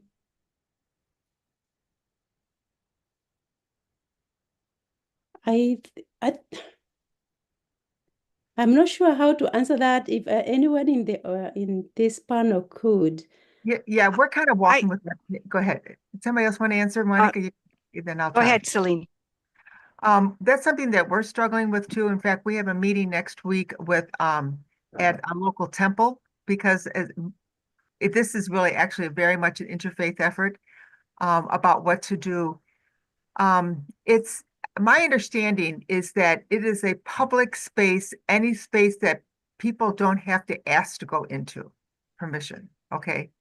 And so the church is a public space, but if the migrant who could want to flee to the sanctuary, for example, or in the back, or where they would have to, the public would have to seek permission to go into the back, then that would be private. But I am not a lawyer.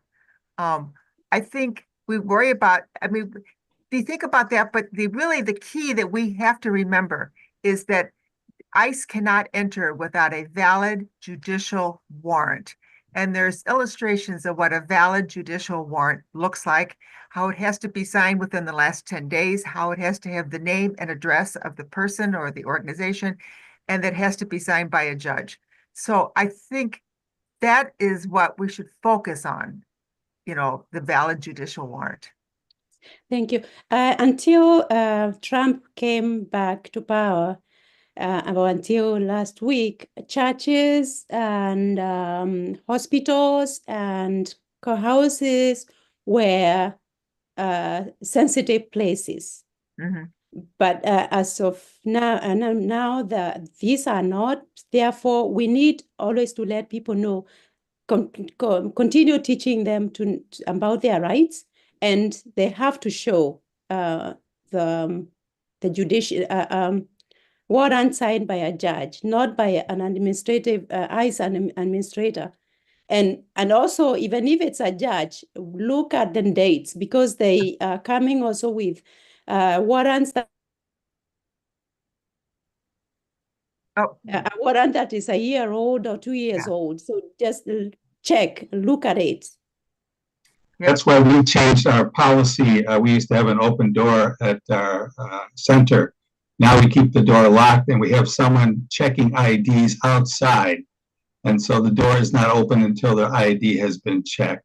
So if an immigration agent did happen to come, because once the door is open, they can come in without a warrant. They don't need a warrant.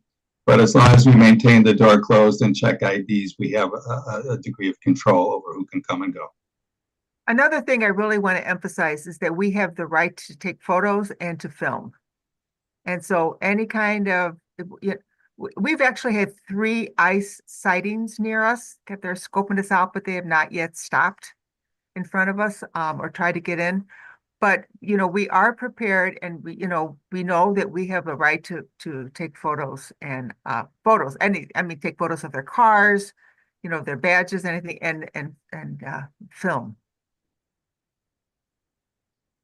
And Sharon made a comment that we need to advocate through different platforms and different audiences, starting with us talking about fundamental human rights, share messages broadly of the implications the administration is bringing to the vulnerable.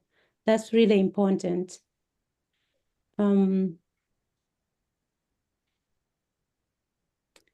There is a question for Celine and Dawn.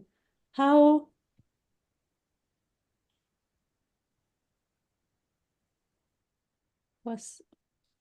did you get so much interfaith buy-on and collaboration? The work of the Holy Spirit. I really have no idea. We just started responding and the word spread, and we have, we're sponsored by the Catholic community of Oak Park, but we have other Christian denominations. We have a huge Unitarian, not huge, but a significant Unitarian community participants from the temple, people who don't go to any, they don't identify with any religion. And then there's one woman who says that she identifies with this, the faith, the religion of Santa Claus, to be good for goodness sake. It just happened. And because I don't know, people just, this is just an interfaith thing. We didn't have to do any recruiting. People just came through because they saw the need. If you build, they shall come. If you build, Right. they shall come. Yeah. The same goes with donations of clothing and food and money. We've done a little bit of solicitation, but not much in comparison to all that has been given to us. The outpouring of the community has just been tremendous. We have over 500 people who have volunteered. And every migrant ministry morning requires about 40 to 45 volunteers. And the spots fill up. Now, granted, most of them are retired. But the other thing which I think is really important to point out too, is that it means so much to the volunteers. We don't know our future. The border is closed. We don't know how long we're going to stay open. We just don't know. And if we do have to close, what are we going to do with the volunteers? Don and I get there about 7 in the morning to open up, and we're greeting the volunteers when they come in. And I'm saying, thank you so much. Thank you for coming, day after day, every Tuesday, every Thursday, week after week, month after month for over a year. And they say, it brings me joy. I leave here joyous. And it doesn't make me happy. You talk about joy. You're talking about a deep feeling. And that the migrants inspire them. So it is absolutely amazing the effect it also has on the volunteers. Yeah, thank you. And Monica, someone asked a question, or Marita asked a question for you. Do migrants come to your showers in San Jose? And can you educate them on their rights there? We don't ask what their status is, but I'm sure we do have some migrants there. We have a lot of Spanish speakers and Vietnamese, so I'm who speak mostly that. So I'm sure that there are some. We have social worker there who works with them to make sure that they're in our homeless database, and that they're getting all of the benefits that they can get there. And we are certainly planning, we just were getting some red cards so that we could pass them out so that they would know that. So we are very concerned. I anticipate ICE will be hanging around because we service everything outside. We are on the Diocese of San Jose property, and if the gates are closed, they really can't come in. My understanding is that it is private property. It belongs to the diocese. So they shouldn't be coming in. It's a spot that we invite people into with the, and it's implied they're supposed to come to worship. But I don't know how much that will stand up. But we are also in the process of figuring out what to do with a ready response when they do show up, because they're bound to. We have 40 to 50 people every week come on Thursdays, and from 20 to 30 on Wednesday nights that come for showers. And so that's enough to incite interest. Yes, thank you. Celine and Don, you mentioned that in December, 4 of the shelter places closed. What happened that it closed? The shelters closed in December. That was a decision on the part of the city of Chicago, with the exception of 4. And those 4 remain open, but they're combined shelters for migrants and for homeless. So it's a difficult place for a lot of the migrants to live, because the homeless population has their own set of problems. So we went from 70% of our population living in shelters before December to 70% not living in shelters after December 1st. But that was basically a move on the part of the city of Chicago. I just like to say that on shower day is the high point of me and my partner and several other people who come to work. It's the high point of our week. Exactly. I also want to I just want to make a point too of, we're talking about migrants, but we also need to talk about the immigrants, and particularly the mixed status families. Here in the Archdiocese, we have a program called Pastoral Migratoria, which is immigrant ministry, and we're starting what they call peace circles, which would be circles of support. And I went to a training for one, and I was moved. I guess because we think about, people who speak English, they've got their home, we think they're working, no, we don't know their status. We think that they're not at a risk, but they are. And they're mixed status. And this one woman was absolutely sobbing, shaking. She was sobbing. She's saying, my children are asking me, what will we do if they take you away? And this is the fear, this is the terror that so many of our new neighbors, our sisters and brothers who have been here for 25 or 30 years and established a relationship and have kids. This is the fear that the immigrant population is facing.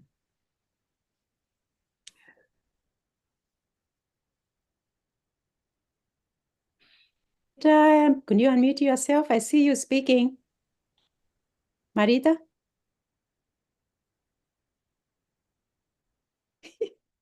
I saw your lips moving. Did you want to say something? Thank you. Well, we're going to need to bring this remarkable panel together under your direction, Susan, and your work, your witness, your commitment, and the commitment of each of these people is extraordinary. And it challenges us, those of us that are listening to you, and in our communities all over the world, to ask ourselves, what can we do? As individuals, how can we build communities? How can we change the story of immigrants, refugees, displaced persons? How can we foster community? How can we show friendship? And in some cases, how can we take them into our homes or find places for them? So I cannot thank you enough, Susan, and each of our panelists. It's I'm still reeling inside. I don't have words for what you have expressed and what it has touched in me. Thank you all, our speakers and all those attending this. And we're really grateful that everyone is here. Thank you for all your wise words and inspirational words. And we will move on now to the next speakers, and we give you hugs across. Bye-bye. Bye-bye. And believe it or not, we have another amazing speaker. And this is Joanna Thurmann. I want to tell you a little bit about Joanna. She combines a 30-year career in technology with a deep commitment to social justice, particularly for marginalized communities. Since 2007, she has helped Monica lead trips to Tijuana, where she ministers to the unhoused, and here also in Santa Clara County, and she teaches for the Institute of Lay Ministry. That is an institute that each year recruits from all the parishes in the diocese potential ministers. And so it has a tremendous impact on our diocese. Joanna has a bachelor's degree in symbolic systems from Stanford University and also a master's degree in pastoral ministry from Santa Clara University. She will be presenting to us her presentation, Global Climate Change Refugees, Understanding the Human Cost of Climate Change. Welcome, Joanna. Thank you very much, Marita. I'm honored to be here. Thank you, everybody who's watching this talk. I've been on actually since early in the morning, so I had a chance to catch a lot of the other presentations, and I'm honored to be here, but I'm also humbled to give voice and to represent the stories of some of the people you'll be hearing, or rather communities that you'll be hearing about in my talk. And it is a bit of a switch from what you've heard, because we just heard a lot of stories of migrants and refugees without some of the reasons of why some of them are migrating. And it's obviously a variety of reasons why people find themselves displaced. If you think about it, nobody wants to leave their home. And so there are numerous really heartbreaking stories of people. And we're going to focus in this talk about the climate crisis and the displacement that causes. So thank you for the invitation to be here. And I hope that you're able to follow along. My talk is a journey through a lot of pictures and slides, courtesy of Unsplash free licensing, and a lot of statistics and numbers. All right, let me hope that I can share my presentation. Let's see if that. Are you able to see the presentation, Marita? Yes, yes. Perfect. Thank you. All right, wonderful. So yeah, this is titled Global Climate Refugees, Understanding the Human Cost. Imagine from the climate perspective that you've lost your home to a cyclone, or you've gone hungry because of a drought, or thirsty because you can't get any drinking water after a flood, and you're forced to flee your village. And not just once, but over and over and over again as these cycles occur. So that's the reality for millions and millions of climate refugees who live on the front lines of the climate crisis. And imagine all of that leading to social disruption and political instability. Pope Francis writes beautifully in Laudato Si', his encyclical, that we're not faced with two separate crises, one environmental and the other social, but a complex crisis, which is both social and environmental. And that link between climate change and human mobility is complex due to these different social, environmental, economic, cultural, and political factors. As these various adverse impacts of climate change intensify, such as sea level rise, floods, and droughts, as we'll see in a moment, millions of people worldwide are being displaced from their homes, creating this growing population of climate refugees across the whole globe. And many of them are disproportionately at risk, including indigenous people, children, women, persons with disabilities, and those living in small island developing states. And you'll see a state case study from them. So in this presentation, we'll explore these various multifaceted challenges faced by the individuals and the international community's response as well. So we're going to chart our journey. We'll begin by looking at the various impacts that drive climate-related migration. We'll look at some of the terms used to define individuals displaced in the context of climate change and some associated statistics. Then we'll move on to a few case studies from the most impacted regions, and that includes Pacific Islands, South Asia, Sub-Saharan Africa. And we'll also hear some success stories of climate adaptations in those regions.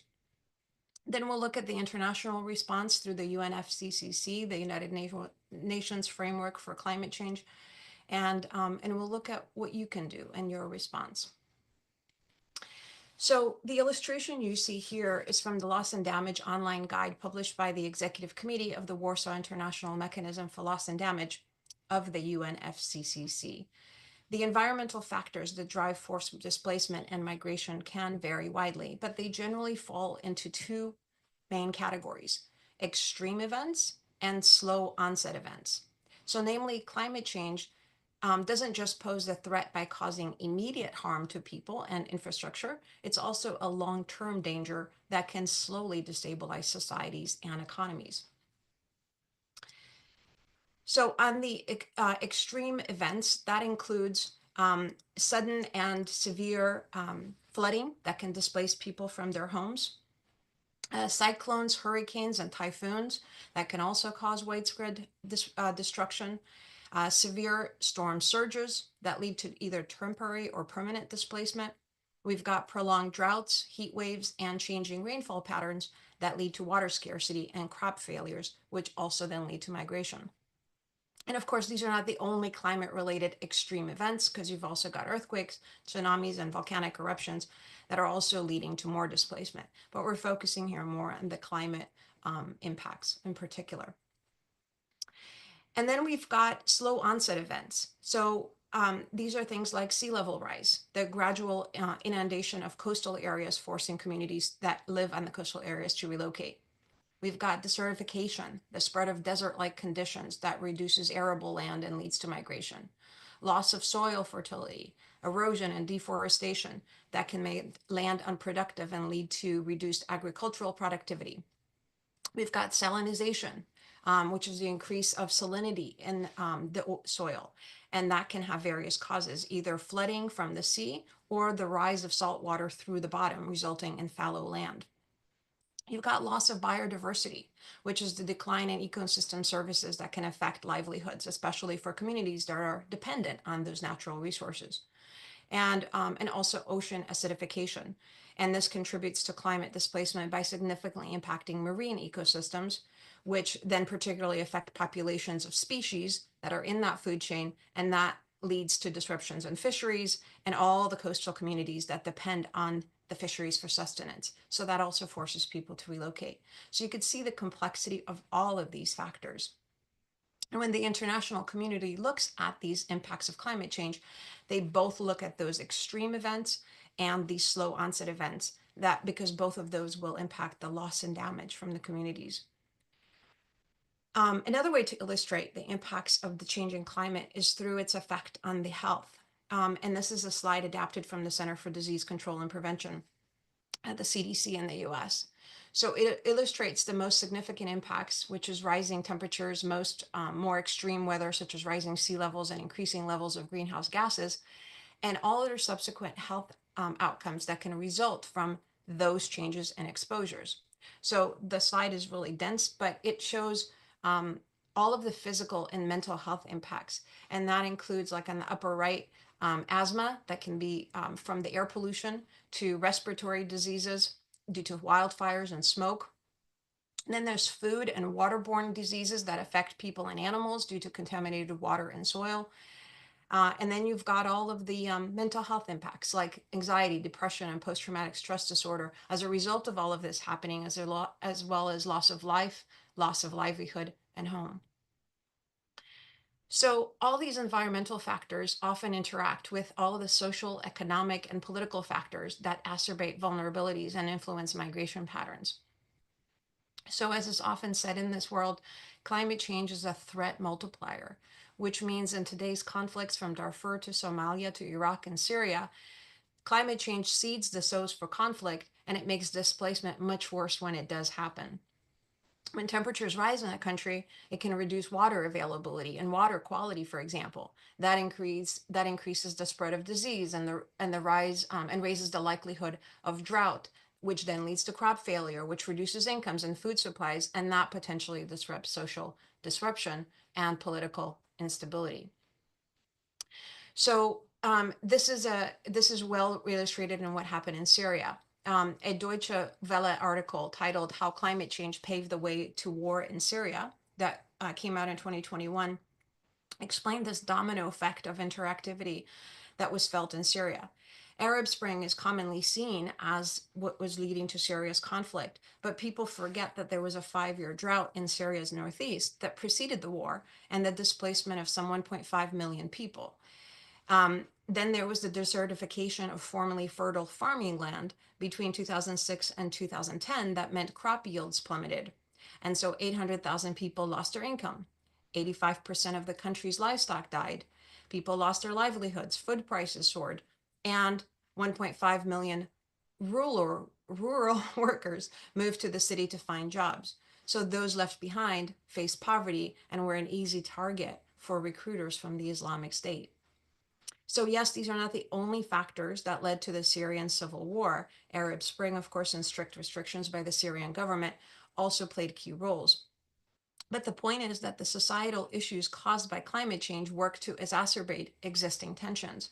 And the result was a conflict that fueled the world's worst refugee crisis in decades, with around 6.6 million Syrians, roughly a quarter of their population, that were forced to flee.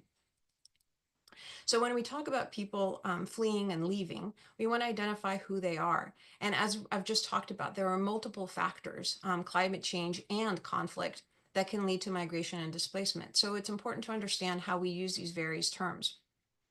First, there's migrant. It's really an umbrella term. The United Nations International Organization for Migration, the IOM, defines migrant as any person who has resided away from his or her place of usual residence, whether within a country or across an international border, regardless of their legal status, and whether the movement is voluntary or involuntary, and whatever the causes are. So basically, it's a very broad term.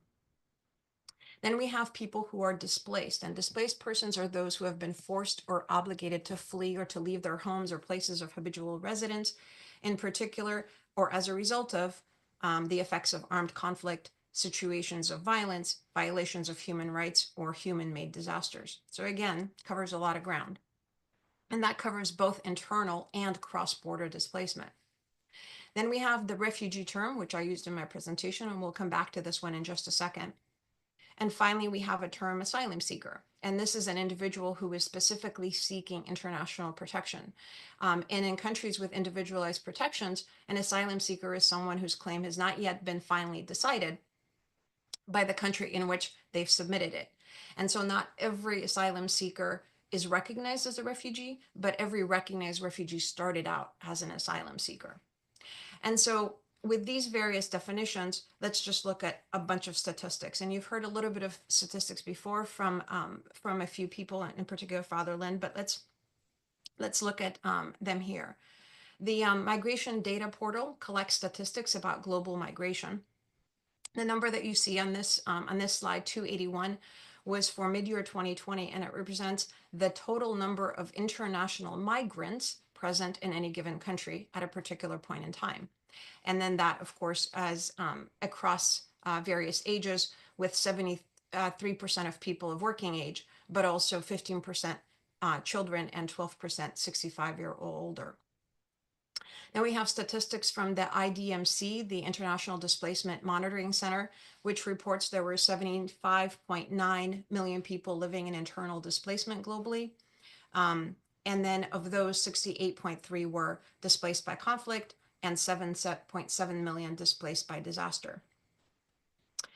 Now statistics on refugees. So just let me pause for a second and say, this is why those terms are important, but also difficult to grasp. And our human psyche doesn't understand numbers very well. We tend to relate to stories, which is why stories were so important in the previous panel. But it is also important to see the scale, right? So here are some statistics from UNHCR, the United Nations High Commissioner for Refugees. It's the UN agency that protects refugees. As of June of 2024, there were 43.7 million refugees globally. And the UNHCR is mandated to protect 32 million and 5.8 million others. And then there's also UNRWA, which protects Palestinian refugees. And now we're honing in on the climate, people displaced by climate. So what are those statistics that are specific to context to climate change? So again, according to the International Displacement Monitoring Center, the IDMC, in their 2016 report, they reported an annual average of 21.5 million people who were forcibly displaced each year from that time period, 2008 to 16. In 2019, that went up to 23.9 million people from 140 countries. And then their 2024 report, where the numbers came from 2023, there were 26.4 million new internal displacements or movements across 148 countries and territories. And that's the third largest figure in the last decade. One thing, again, to pause here for a second is it's important that people are displaced multiple times. So that's why the IMDC tracks displacements or movements, because people don't just move once and then settle. Very often they're moved repeatedly. They're uprooted over and over and over again. And imagine that tragedy. So let's return for a moment to the term refugee, which I titled this presentation. There's a very specific definition of refugee according to the UN. It's someone who, owing to well-founded fear of being persecuted for reasons of race, religion, nationality, membership of a particular social group, or political opinion, is outside the country of their nationality and is unable to, or owing to the fear, unwilling to avail themselves to the protection. So this actually comes from the 1951 United Nations Diplomatic Conference in Geneva, which came on the heels of World War II, when we had a lot of people displaced in Europe. And those protections were sort of limited to people in Europe from World War II. They did not think they would need to go beyond that. Then the 1967 protocol removed those geographic and time-based limitations, expanding the definition. And then there were a few more conventions that added additional statements to who could be considered a refugee. And that was if you were experiencing external aggression, occupation, foreign domination, generalized violence, and so on. And so notice when you heard the previous definition and this one, nowhere in here do you see the word climate, climate impact. And so yet we use that word. So a quick little history, it goes back to a term that was used by Issam El-Hinawi, an Egyptian environmentalist, in 1985. He wrote a report for the United Nations Environment Program where he defined environmental refugees as people who have been forced to leave their traditional habitat temporarily or permanently because of marked environmental disruption. So we really date that term back to him. And so he didn't really say climate refugee, but it laid the groundwork for that concept. And then it gained a lot more prominence in the 2000s. However, that term climate refugee is misleading. And this is really, really important because as we've just seen in actual international law, the word refugee doesn't describe people that have left because of climate impacts. It describes people fleeing war or persecution who have crossed an international border. And that doesn't fit all of the people impacted by climate change. So climate change affects people inside their own countries and typically creates internal displacement long before it reaches a level where it pushes people across borders, and nevertheless is a devastating impact. And so preferably will call these people displaced in the context of climate change until the international law and the definitions catch up. So one thing is, that was too long for a title, by the way, so I stayed with climate refugees. But also the heartbreaking thing is, as a result of this definition, these individuals who are displaced and who suffer so tremendously as a result of the impacts of climate change, they don't have the same legal protections and rights as those who are classified refugees under the 1951 UN Convention. So the case of a man named Ioane Tetsuona, he's a Pacific, a citizen of Kiribati. He exemplifies some of these gaps in the law. So Kiribati is a Pacific Island nation that consists almost entirely of tiny strips of land, which barely peek out above the vast Pacific Ocean. The main island where he lived is now just 3 meters above sea level at its highest point, and it's obvious why so many people are worried about sea level rise. So along with his family, he moved to New Zealand in 2007, seeking refuge from the impacts of climate change. He applied for refugee status after his visa expired in 2010, and he cited rising sea levels, land disputes, difficulties accessing safe drinking water due to salinization and other environmental changes. But his case gained international attention because he was the first person to seek refugee status in New Zealand based on climate change.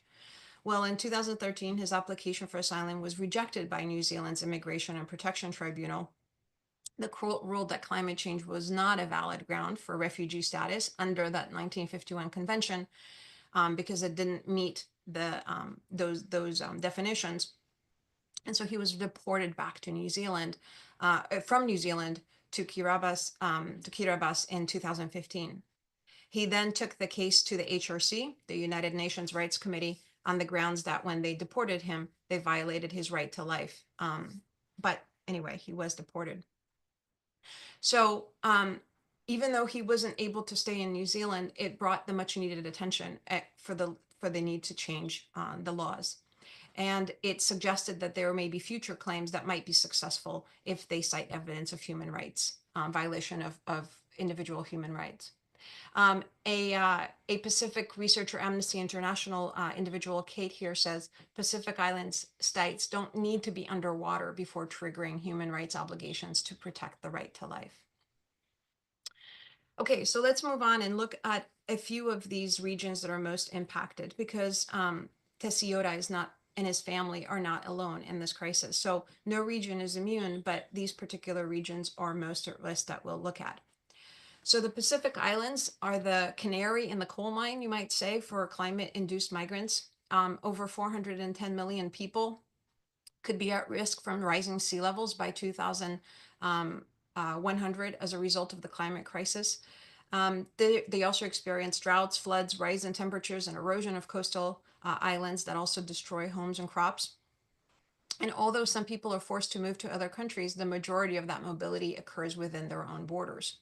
According to the UN's high-level panel on internal displacement, every year nearly 500,000 people in the Pacific are forced to flee their homes.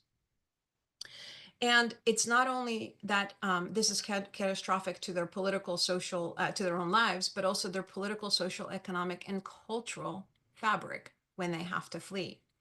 So low-lying states such as Kiribati and Tuvalu they're only 2 meters above sea level. So the people are exposed to severe climate impacts. And as the NASA here cites, in the next 30 years, these Pacific Islands will experience at least 6 inches of sea level rise.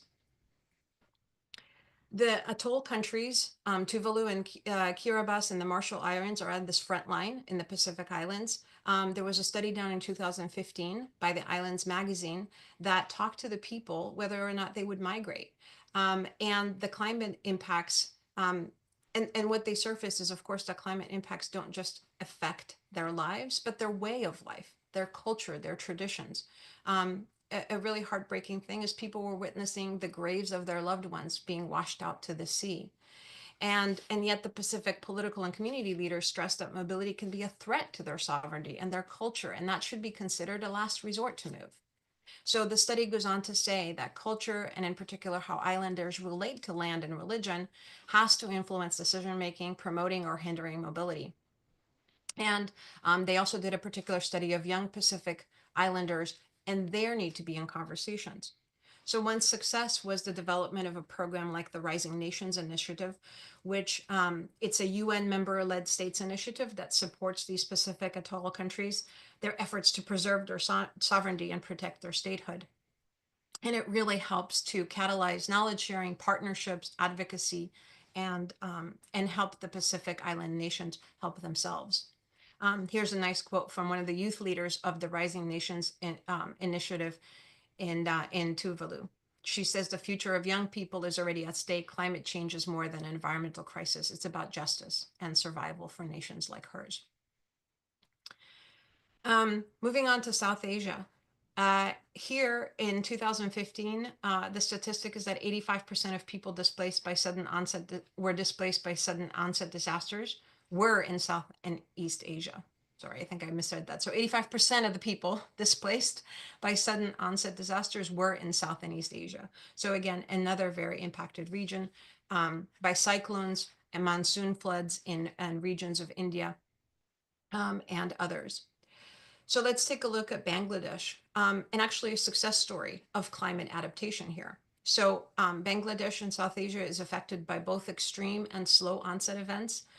Their response is a great success story. So when they had a shortage of land for agriculture, which was partly due to the salinization, that was a major problem, especially in those coastal areas where the climate change was causing more and more extreme cyclones and floods and so on.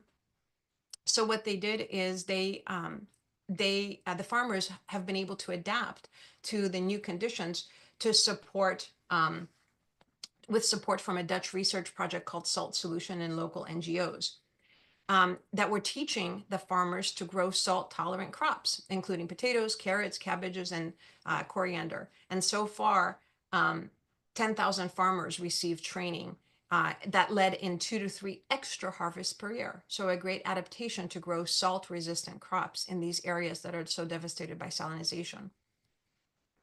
There's another success story from Bangladesh. The country is itself home to almost 1 million refugees that arrived in Bangladesh that were fleeing violence from neighboring Myanmar. So in response to that violence, the government allocated 2,500 hectares of protected forest to expand a settlement, but that, of course, for shelters and infrastructure and so on. But that in turn led to soil erosion and degradation, and so there was a lot of so they needed to re-protect the forest ecosystem and stabilize hillsides that were now being washed away as a result of that loss of land. So the UNHCR and partners began to restore in 2018 by planting fast-growing indigenous trees and shrubs and grasses in parts of refugee camps that are prone to landslides during monsoons.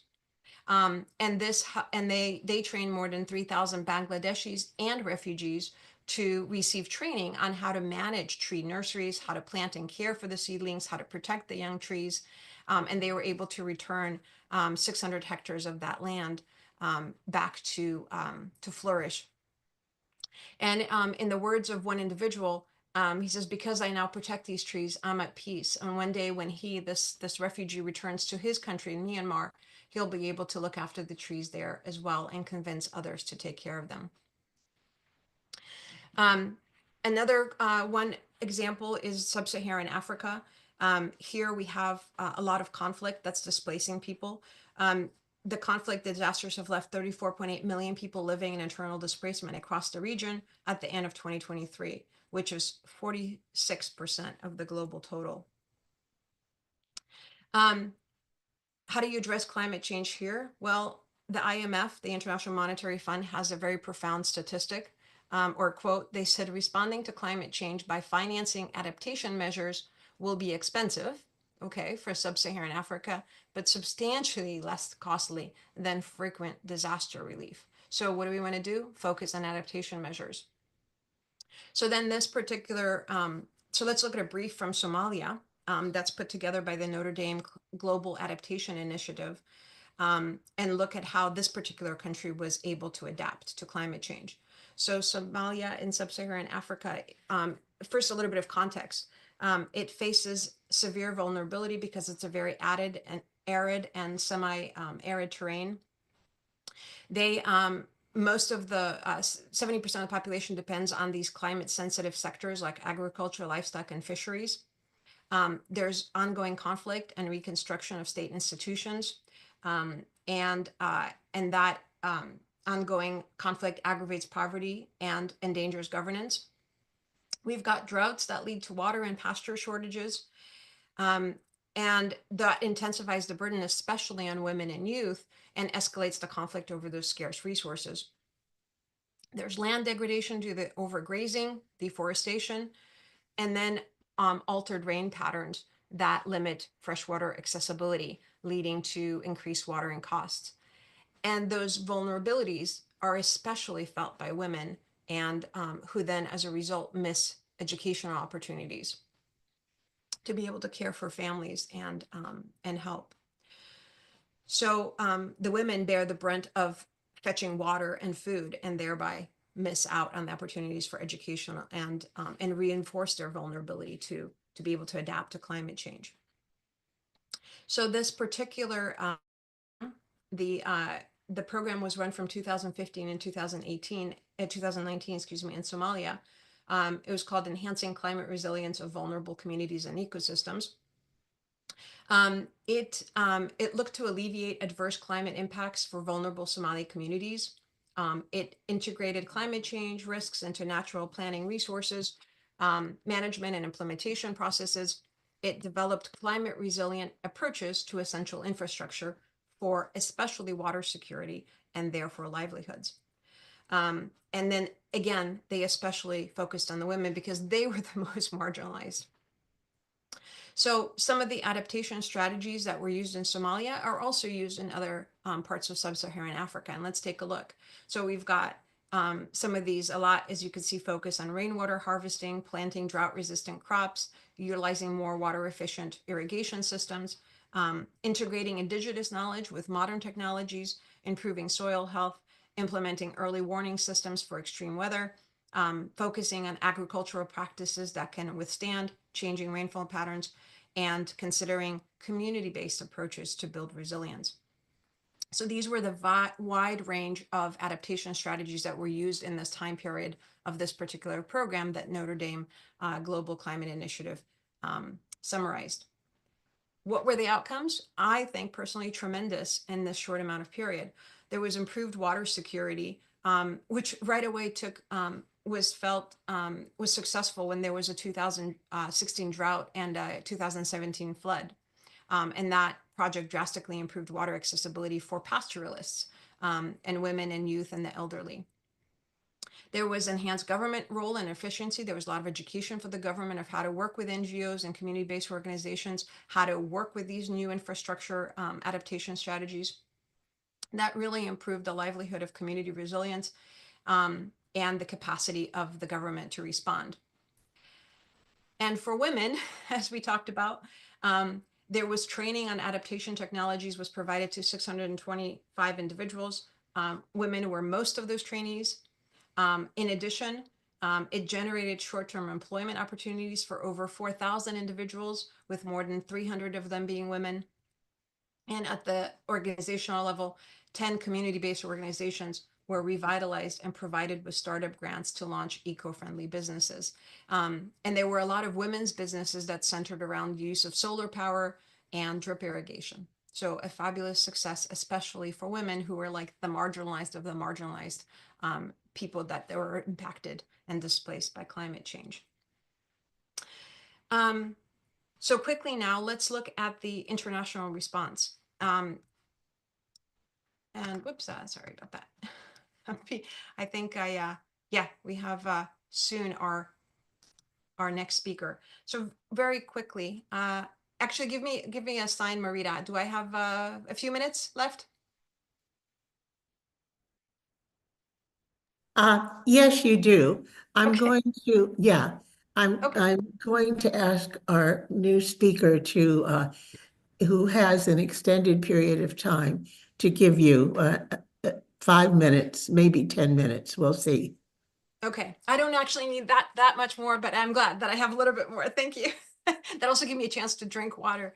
And the pauses, you know, the safe drinking water really strikes out to me when I began this. Imagine not being able to drink safe drinking water. And TC Yoda's case of why he migrated.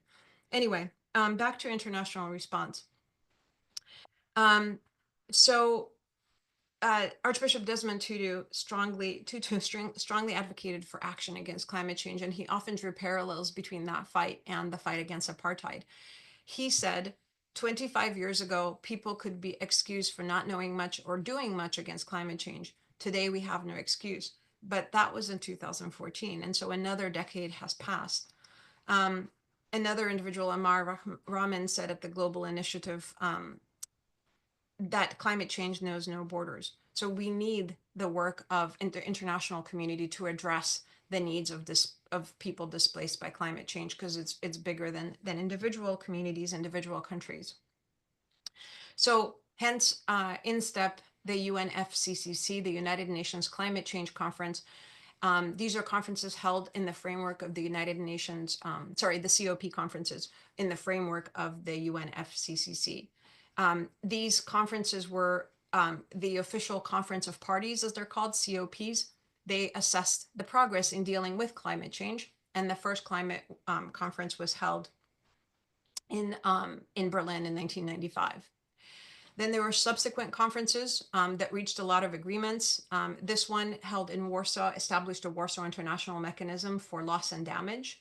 That meant that the countries who were most affected by climate change were the least responsible for it, and that the international community should be vested in helping to mitigate that and to repay those countries so that they can recover.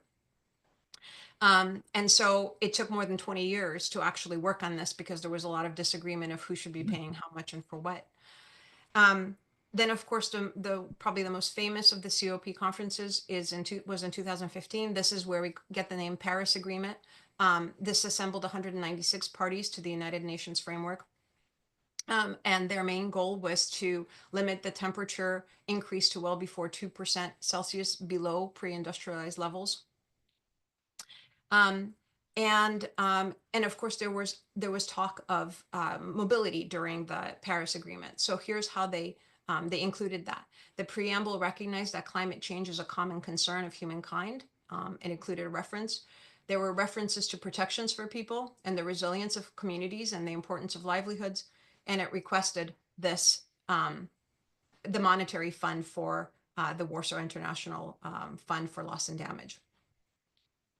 The next conference, which was 2 years ago in Egypt, it actually, so while the previous conference established the Fund for Loss and Damage, it actually lacked the concrete financial mechanism to support it. So here, 2 years later, we finally got this significant breakthrough that occurred to agreement to provide this loss and damage funding. And then the conference we just had the end of last year in Azerbaijan came up with the Baku to Belém roadmap, which meant that all actors have to raise at least 1.3, now get your head around this, $1 trillion per year to account for all of the loss and damage that occurs annually as a result of climate change. And it's on the developed countries to lead the mobilization to get there by at least 300 billion by 2035. So we're well behind what's actually needed. But the idea is that in 10 years from Baku, Azerbaijan to Belém in Brazil, in the next 10 years, we'll be closer to bridging that gap. In the US, good news and sad news is that during the Biden-Harris administration, there was actually a report that was requested, the report on the impact of climate change. And here's just a quote from that report. This was to look at specifically the spectrum of climate change's relationship with human mobility, including the circumstances of all the trapped populations for whom migration is not an option, despite the exposure to climate-related threat.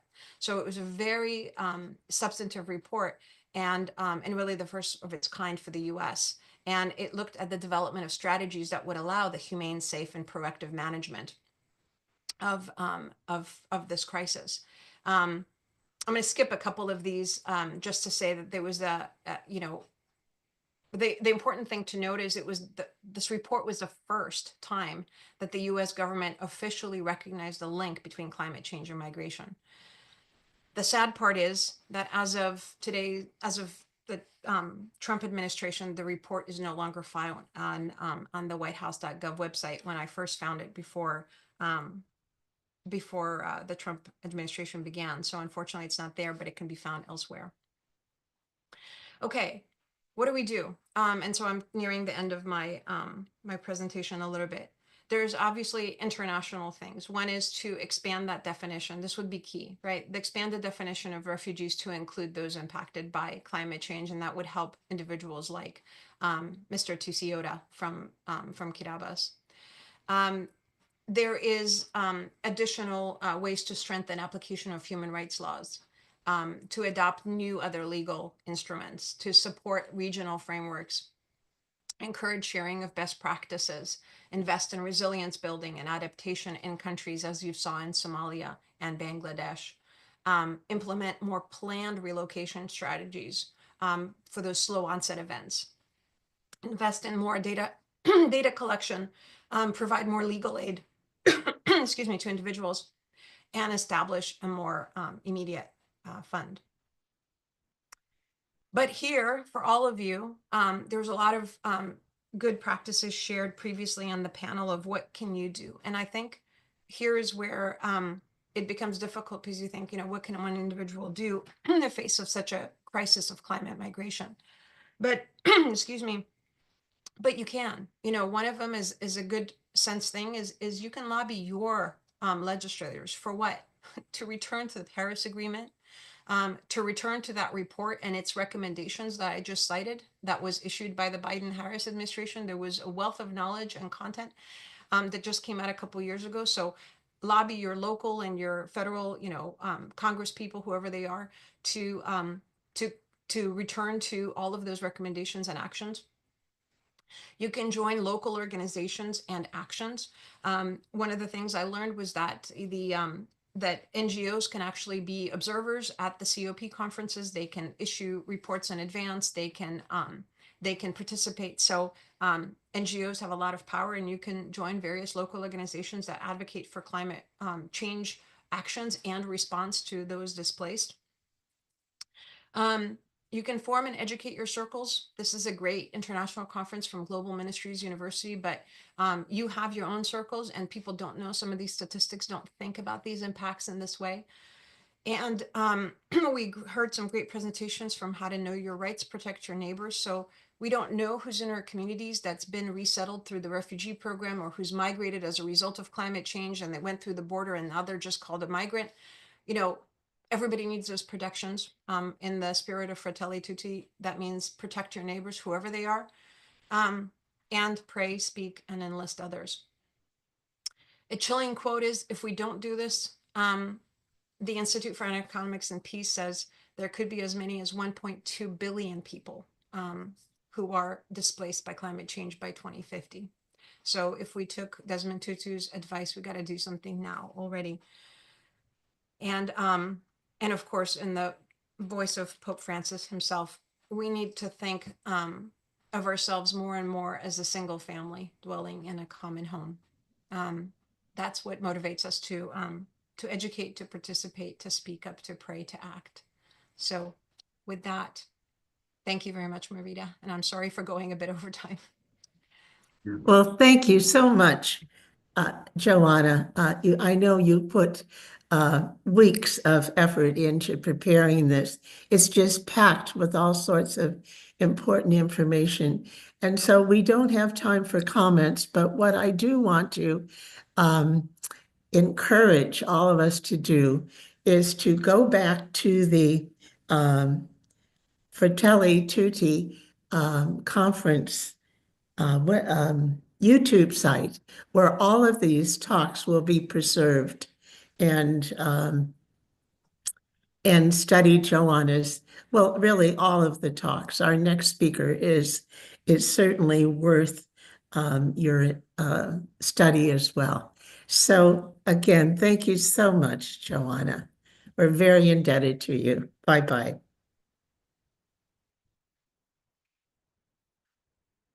Welcome, Kevin Appleby. Thank you for being here. Thank you for having me. So let me introduce you, and then you certainly can take the extended time, and we'll use some time. I'm sure there'll be some questions for you also. So we now have another approach at looking at this issue of climate change with the gracious presence of Kevin Appleby, who brings a great deal of knowledge and expertise to us. He has served as the Senior Director for International Migration Policy for the Center of Migration Studies in New York and the Scalabrini International Migration Network since 2016. Kevin was formerly Director of Migration Policy and Public Affairs for the U.S. Catholic bishops from 1998 to 2016, nearly 20 years. He represented the U.S. Catholic bishops at public events and with the media. He is co-editor of On Stranger No Longer, Perspectives of the U.S. Mexican Culturally Bishops Pastoral Letter on Migration. Kevin has a BA from the University of Notre Dame. He has a master's in international affairs from George Washington University and a law degree from the University of Maryland. So is with humble gratitude that we welcome you, Kevin Appleby. Shall I go ahead? Yes, please. Thank you, Marita. Thank you. Can you hear me? Yes, very well. I hope everyone can hear me. Okay, great. My name is, as Marita introduced me, Kevin Appleby. I'm currently with the Center for Migration Studies of New York as Senior Fellow for Policy and Communications. And today I'm going to speak about the Global Compact on Safe, Regular, and Orderly Migration, which the United Nations adopted in December of 2018. I don't know if any of you or many of you have heard of this document and this movement, but it is quite a significant one, especially as it comes to the governance of migration globally. It's a framework that the United Nations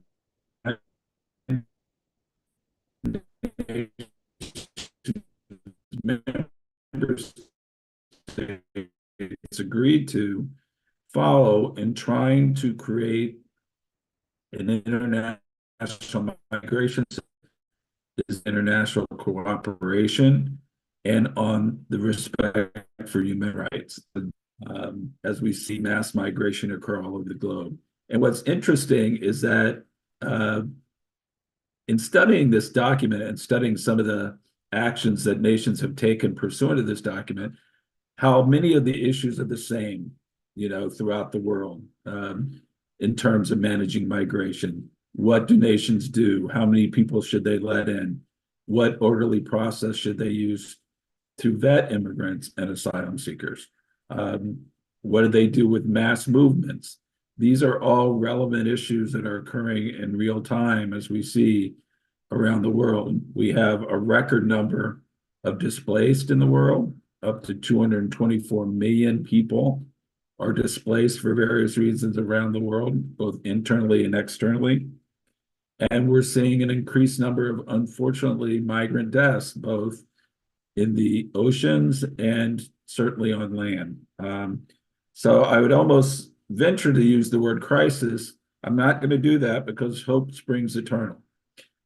So what I want to do is go through the purpose of the Global Compact on Migration, why it was created in the first place, what requirements it has of nations, and then highlight some of the important parts of the document that you might have most interest in and which you might, in your advocacy, pursue. So the Global Compact on Migration, the idea of the Global Compact on Migration began, certainly in the early 2000s, but was really accelerated by the Syrian crisis in 2015, 2016, where we saw a large number of Syrian refugees go to Europe. And Europe, of course, did not know how to respond to the number of refugees that were coming because of the Syrian civil war. So heads were put together and they decided we need to have a common language, common framework in how we manage migration, how we manage these big migration flows. So there was a preliminary document created called the New York Declaration on Refugees and Migrants, which agreed to create the Global Compact on Migration. And that process was started in 2016, where the United Nations agreed to negotiate a package, a document that would have all the relevant information on migration and also guidelines for nations to follow in order to preserve human rights of migrants and to effectively manage migration in a humane way. So we were part of that. The Center for Migrations, they allowed non-governmental organizations to participate. Certainly the Holy See was involved, very large role in shaping the Global Compact on Migration. And certainly the Scalabrinians and other religious orders were part of the negotiations. So we did our best to try to improve it, to make it as friendly to migrants as we could. And I think we were fairly successful in getting a document that really is an example of multilateral cooperation, one that respects human rights, and one, if followed, would help us solve some of these large problems that we're seeing with irregular migration. So exactly what's in the document? Well, first of all, let me just say it's non-binding. So you're like, well, if it's non-binding, what's the point? Well, I don't think we could have gotten a document that says what it does unless it was non-binding, unless it was something that nations could reach for, could work to achieve. I don't think we'd be able to get a document because many nations would not have signed on to it. So it's non-binding.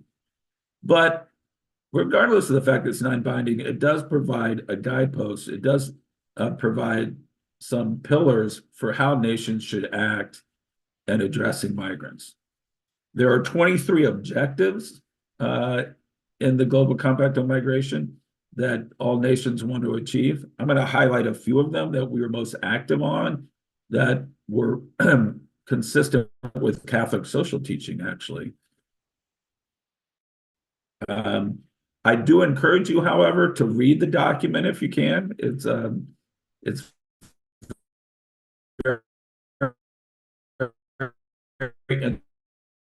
interesting how it's written. It's written in suggestions. As I mentioned, there are 23 objectives in the compact. I want to first highlight objective 5, and that talks about pathways for regular migration, which is a huge issue.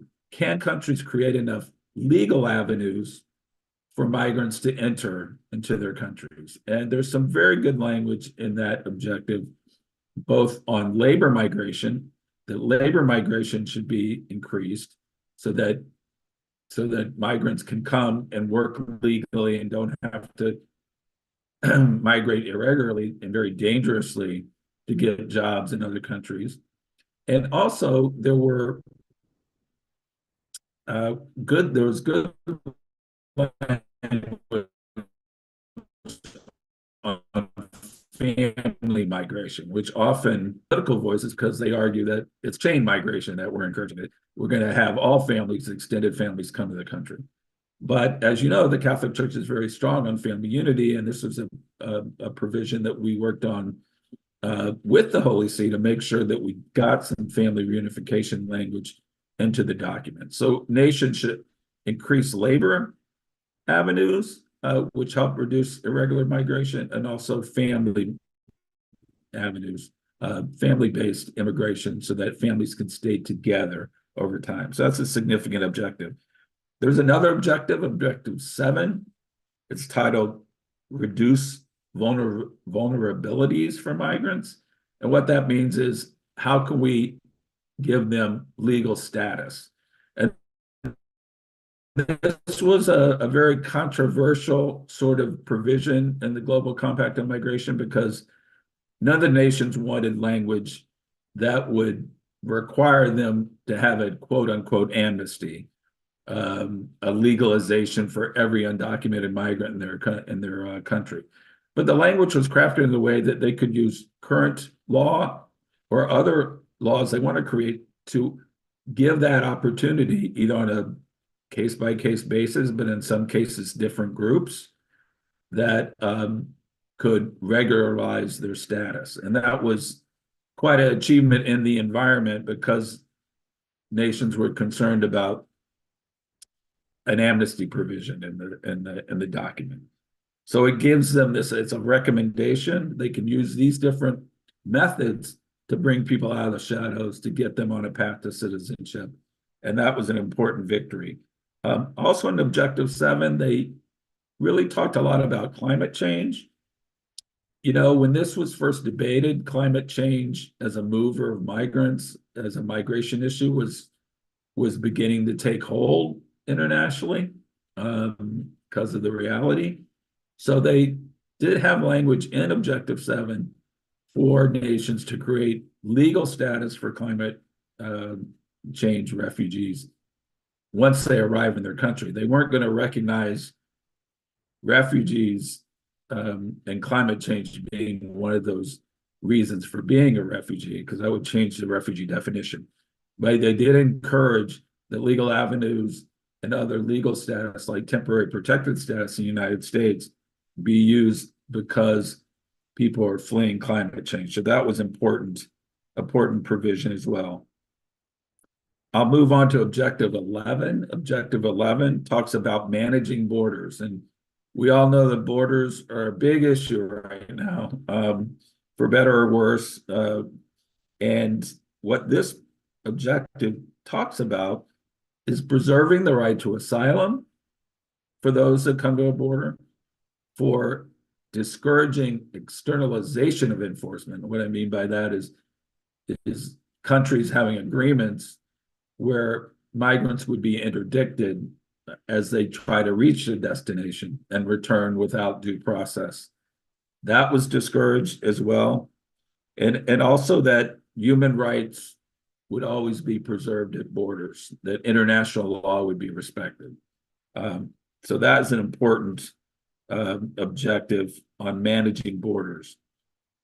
Objective 13 was on detention. Detention is an international industry, as we unfortunately see.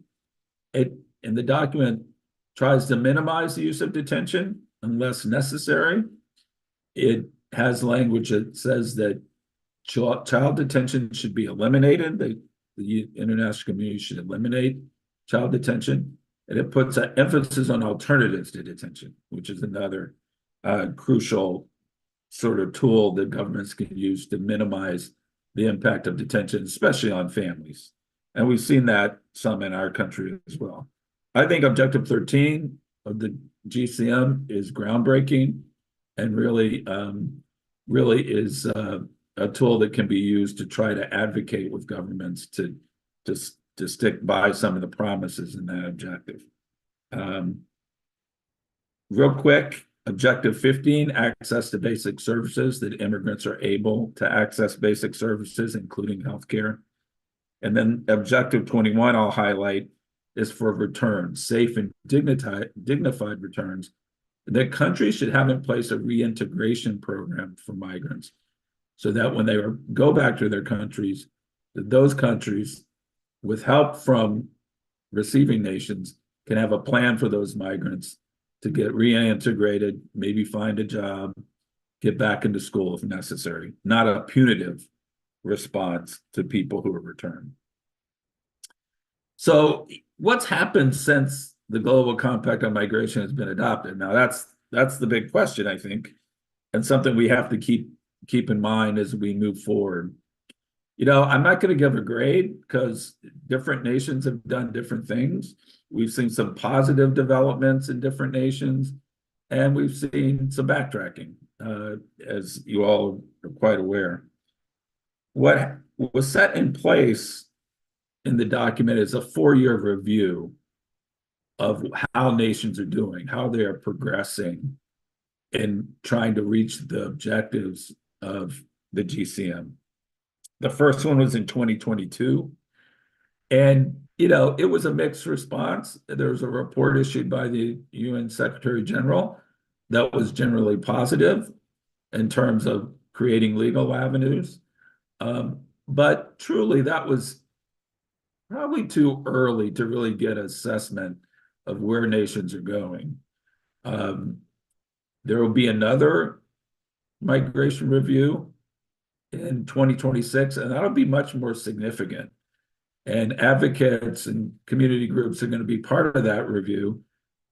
Should think about organizing about how they respond to that review and how they provide input to what they're saying that nations are doing, either with the GCM or against the GCM.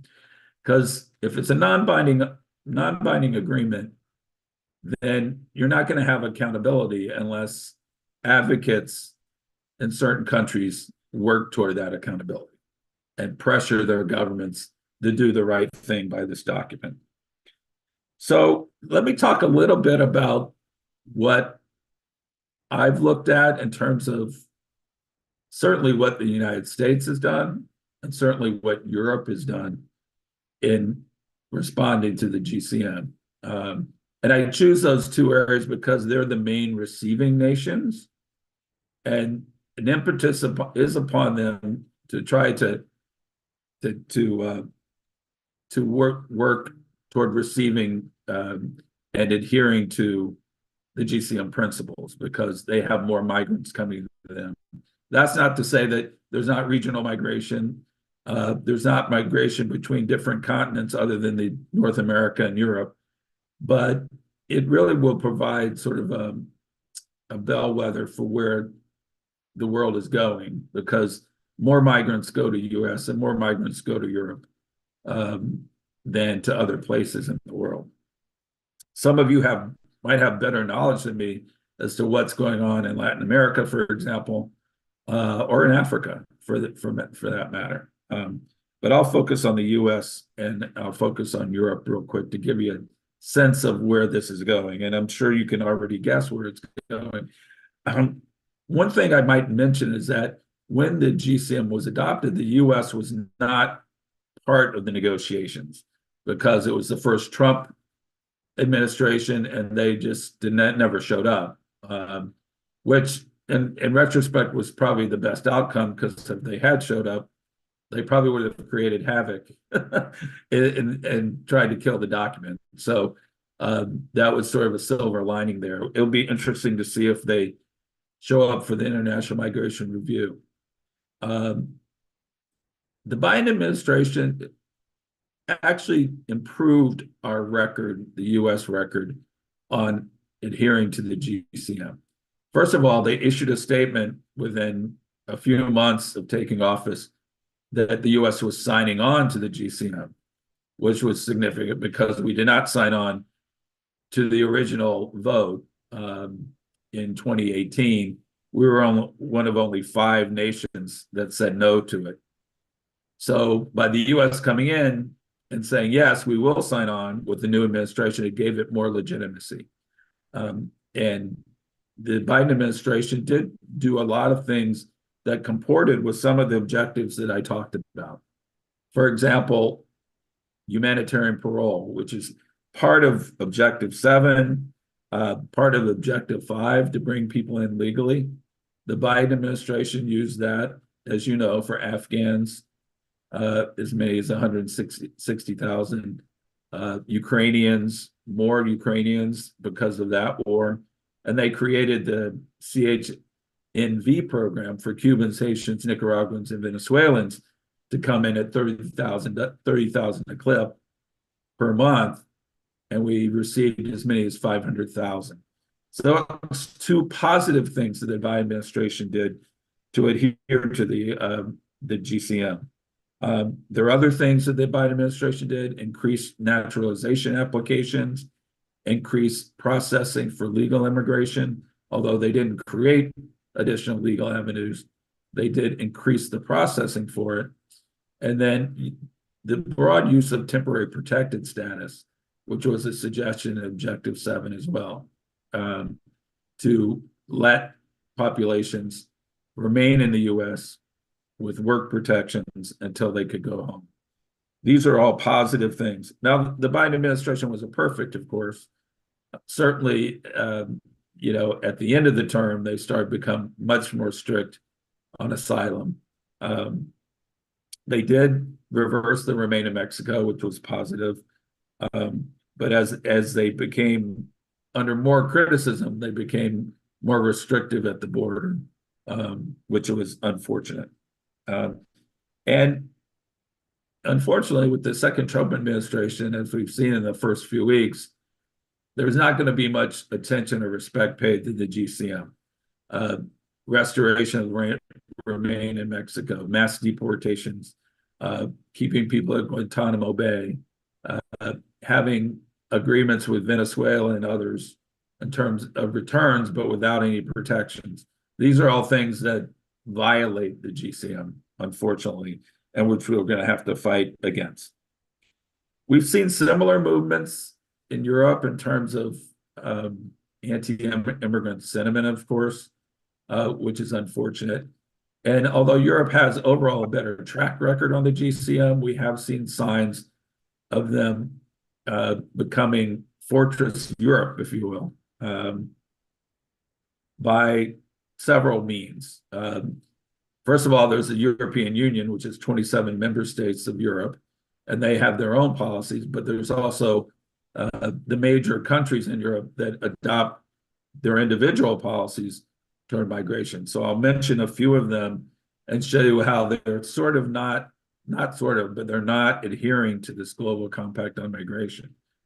First of all, what we're seeing is many bilateral agreements with countries in North Africa and the Middle East, whereby, for example, the European Union promises a certain amount of money to that country with the condition that they interdict migrants coming to Europe. And we've seen those agreements between the European Union and countries such as Mauritania, Tunisia, Lebanon, Egypt, and, you know, as far west as Morocco. So what we're seeing, I'm sorry I don't have any slides today. I wish I would. Joanna had great slides.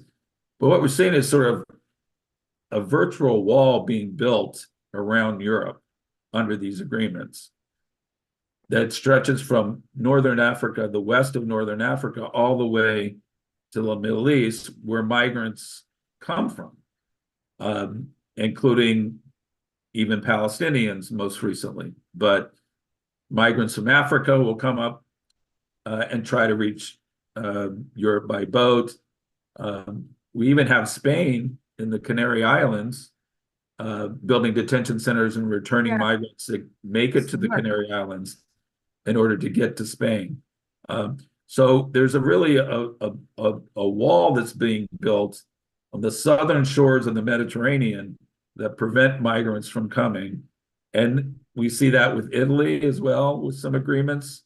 And we've seen it with Greece as well. The second thing that we're seeing is that there's been some movement to try to stop boats from trying to reach Europe, asylum seekers. As I mentioned, the number of deaths have increased significantly in the Mediterranean, with a record number in 2023, not quite as many in 2024. But part of that is that you know, a country like Italy had a law that discouraged rescue boats from trying to save, in certain situations, migrants. That they couldn't come to the nearest port; they'd have to go to a certain port, and they couldn't go from boat to boat. They would have to pick up one boat and then come in and then go back. This was a deterrent strategy, which unfortunately backfired. Europe has begun to talk about this, and because they've gotten quite a bit of bad publicity about it, and are doing a better job. But 2023, early part of 2024, with the number of deaths, it was partially because of policies that were designed to deter migrants from coming. An agreement with Italy and Libya that paid Libya to stop migrants from leaving Libya is another example of this.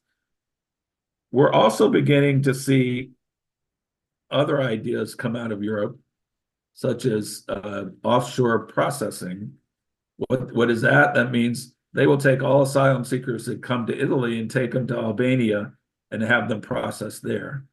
What's worrisome about that is often you don't get due process in those situations because you don't have legal representation and there's no accountability, and the detention standards are deplorable.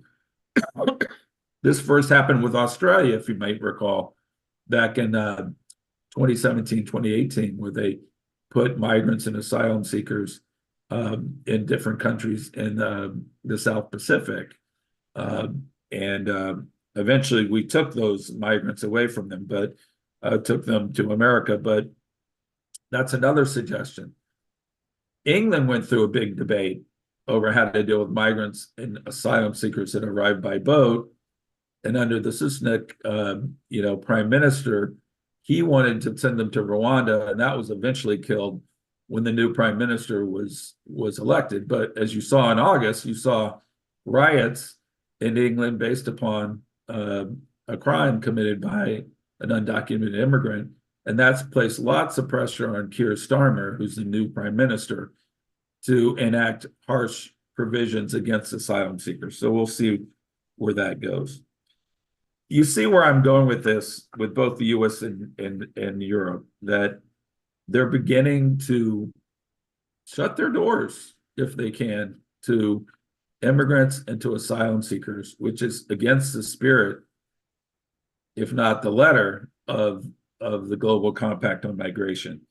And in part, it's due to the large number of migrants that are moving because of climate change, because of increased conflict, because of extreme poverty in the world, and we won't see an end of it. And unfortunately, the Trump administration is stopping funding to help these nations, to help these immigrants and refugees. As we've seen, the U.S. refugee program has been stopped, and international assistance is threatened right now around the world, which will only exacerbate the problem. I don't mean to paint a picture of gloom and doom here, but we have to recognize the realities of what's going on in the world. So the final question, and I don't know if I have more time, or I think I'm running out of time, is how do we change this? How do we change what's happening in the world? How can we use this tool, the Global Compact on Migration, although it's non-binding, how can we use it effectively to try to get nations to do the right thing? I think the concept here is that the GCM is a tool that can be used. It's a very elegant document. It really includes, although it's written in UN language, which sometimes you have to interpret because they're careful not to require anything from a country. But it does include all the issues that we would care about in terms of legal migration, in terms of looking at root causes, in terms of preserving asylum, in terms of minimizing detention, in terms of ensuring that people that are returned are safe and have an opportunity in their home countries. That's all in the document. And that's all what we should be focusing on, is how do we improve those areas? And the only way we do that is if we organize in our own countries and put pressure on those governments to do better. And how do you do that? You have to create coalitions. You have to meet with government officials. You have to remind them that they signed on to this document and they should try to adhere to it. You should issue report cards, excuse me, where you grade them on how they've adhered to the GCM. I mean, one thing that the nations don't want is negative attention and to be called out that they have not done anything to adhere by the GCM. And if they have pressure from their grassroots, from their citizens, that you're embarrassing us on the global stage by not adhering to these provisions, then you might get some traction and put some pressure on them to do better. There's a report, as I mentioned, a review in 2026. It'll be in the summer of 2026. So you can start organizing now and find out what has your nation done, how has it adhered to the GCM, and issue your own report, shame them into it. And they will start paying attention because they don't want to be seen as not adhering to this. And you want to hold them accountable so that they don't go to the UN and say they're doing all these great things when they're actually not doing these great things. So that's where our job comes in. But the GCM, for all its flaws in terms of not being binding, is an important tool that you can use to work toward these goals with your government. So thank you. I'm sorry I didn't have any charts or anything for you, but hopefully I was clear on the Global Compact, and hopefully you'll read it and follow it. Thank you. Thank you, Kevin, very much. It actually helps to have some of our speakers using slides and some of you presenting to us directly. So there's no need to apologize for no slides. And thank you for really communicating to us about the Global Compact on migration in a way that we could understand, and pulling out some of the 23 objectives and describing the guidelines and the vision, really. And I think many of us were unaware that the Holy See had any input or was involved at all with the global impact. And so Very much. It calls us forward all the more. And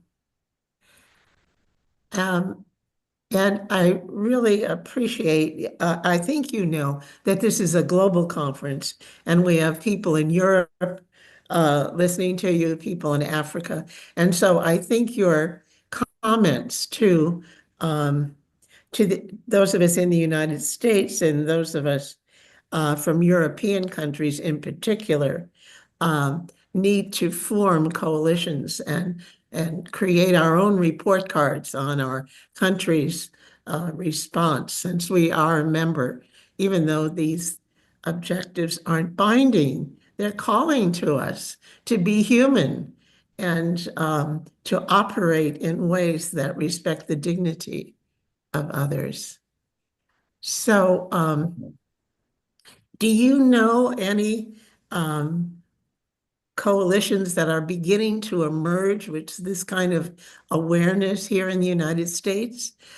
And is even your center in New York beginning to connect with other groups so that we might, I know you're a member, actually, aren't you, of the Global Compact on Migration, as I understood it. Well, we're a think tank, so we wouldn't be a member, but we work with other groups, both in the US and in Europe, that work directly with the United Nations. And what I was speaking to is more, it could be both, but having a core group of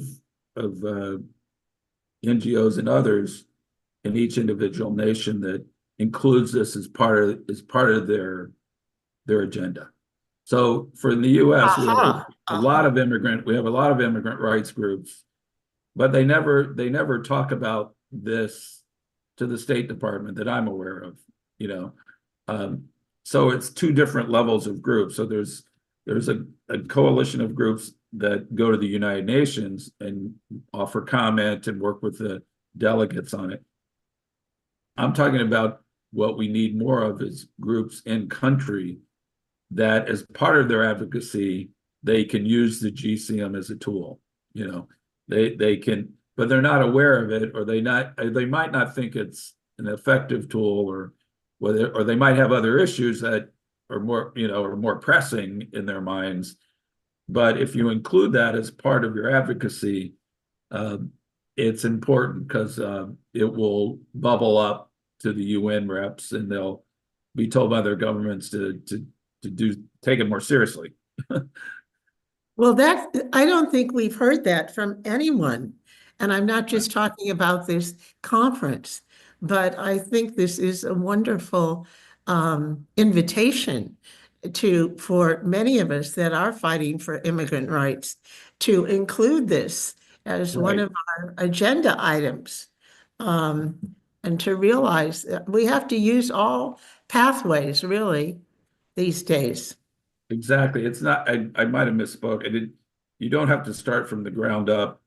If you already have a group of people or organizations working in your country, add this to your list of talking points. Add this to your list of pressure points that you can use with your governments.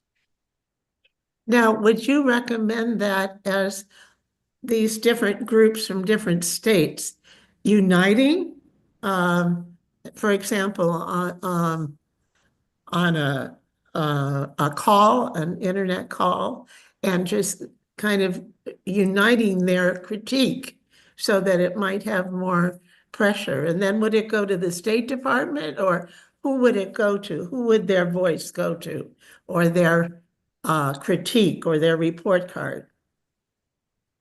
Well, I mean, the global coalition I talked to you about, which is actually run by International Catholic Migration Commission, they sometimes have calls where individual organizations in different countries are able to participate. There's also a formal process called regional reviews, which are going on. I don't know when Latin America's is. I can send that to you if you want to disseminate it, but you know, they had one in Africa, they had one in Europe. They're having one in Latin America. They're going to have one in Asia, where the UN has a couple of sessions where people can go and talk. But I would have to get that information as to when that would be. You could probably get it from the UN Network on Migration if you go to their website. Or the International Organization of Migration, and they might have that schedule. So there's a couple of ways for people to have influence. They could go to these regional reviews, which prepares for the International Migration Review, which will be next year in New York. But they can go to these regional reviews and either make statements or talk to some of the representatives about what their views are. And the other level is taking the document, as I mentioned, looking at what the government, the nation is doing, and bringing that as part of their advocacy internally in the country. Because if nation like the U.S., if we don't say to the U.S., look at all these things, you know, that you agreed to, and you're not doing this, this, and this, it's another way of pressuring them to do better. And you need that pressure to hold those governments accountable to what they've agreed to. So, you, as I recall, you mentioned a Catholic group that leads advocacy. Is that correct in the United States? They run a coalition of groups that are active at the UN. Okay, and who is that? It's called the International Catholic Migration Commission.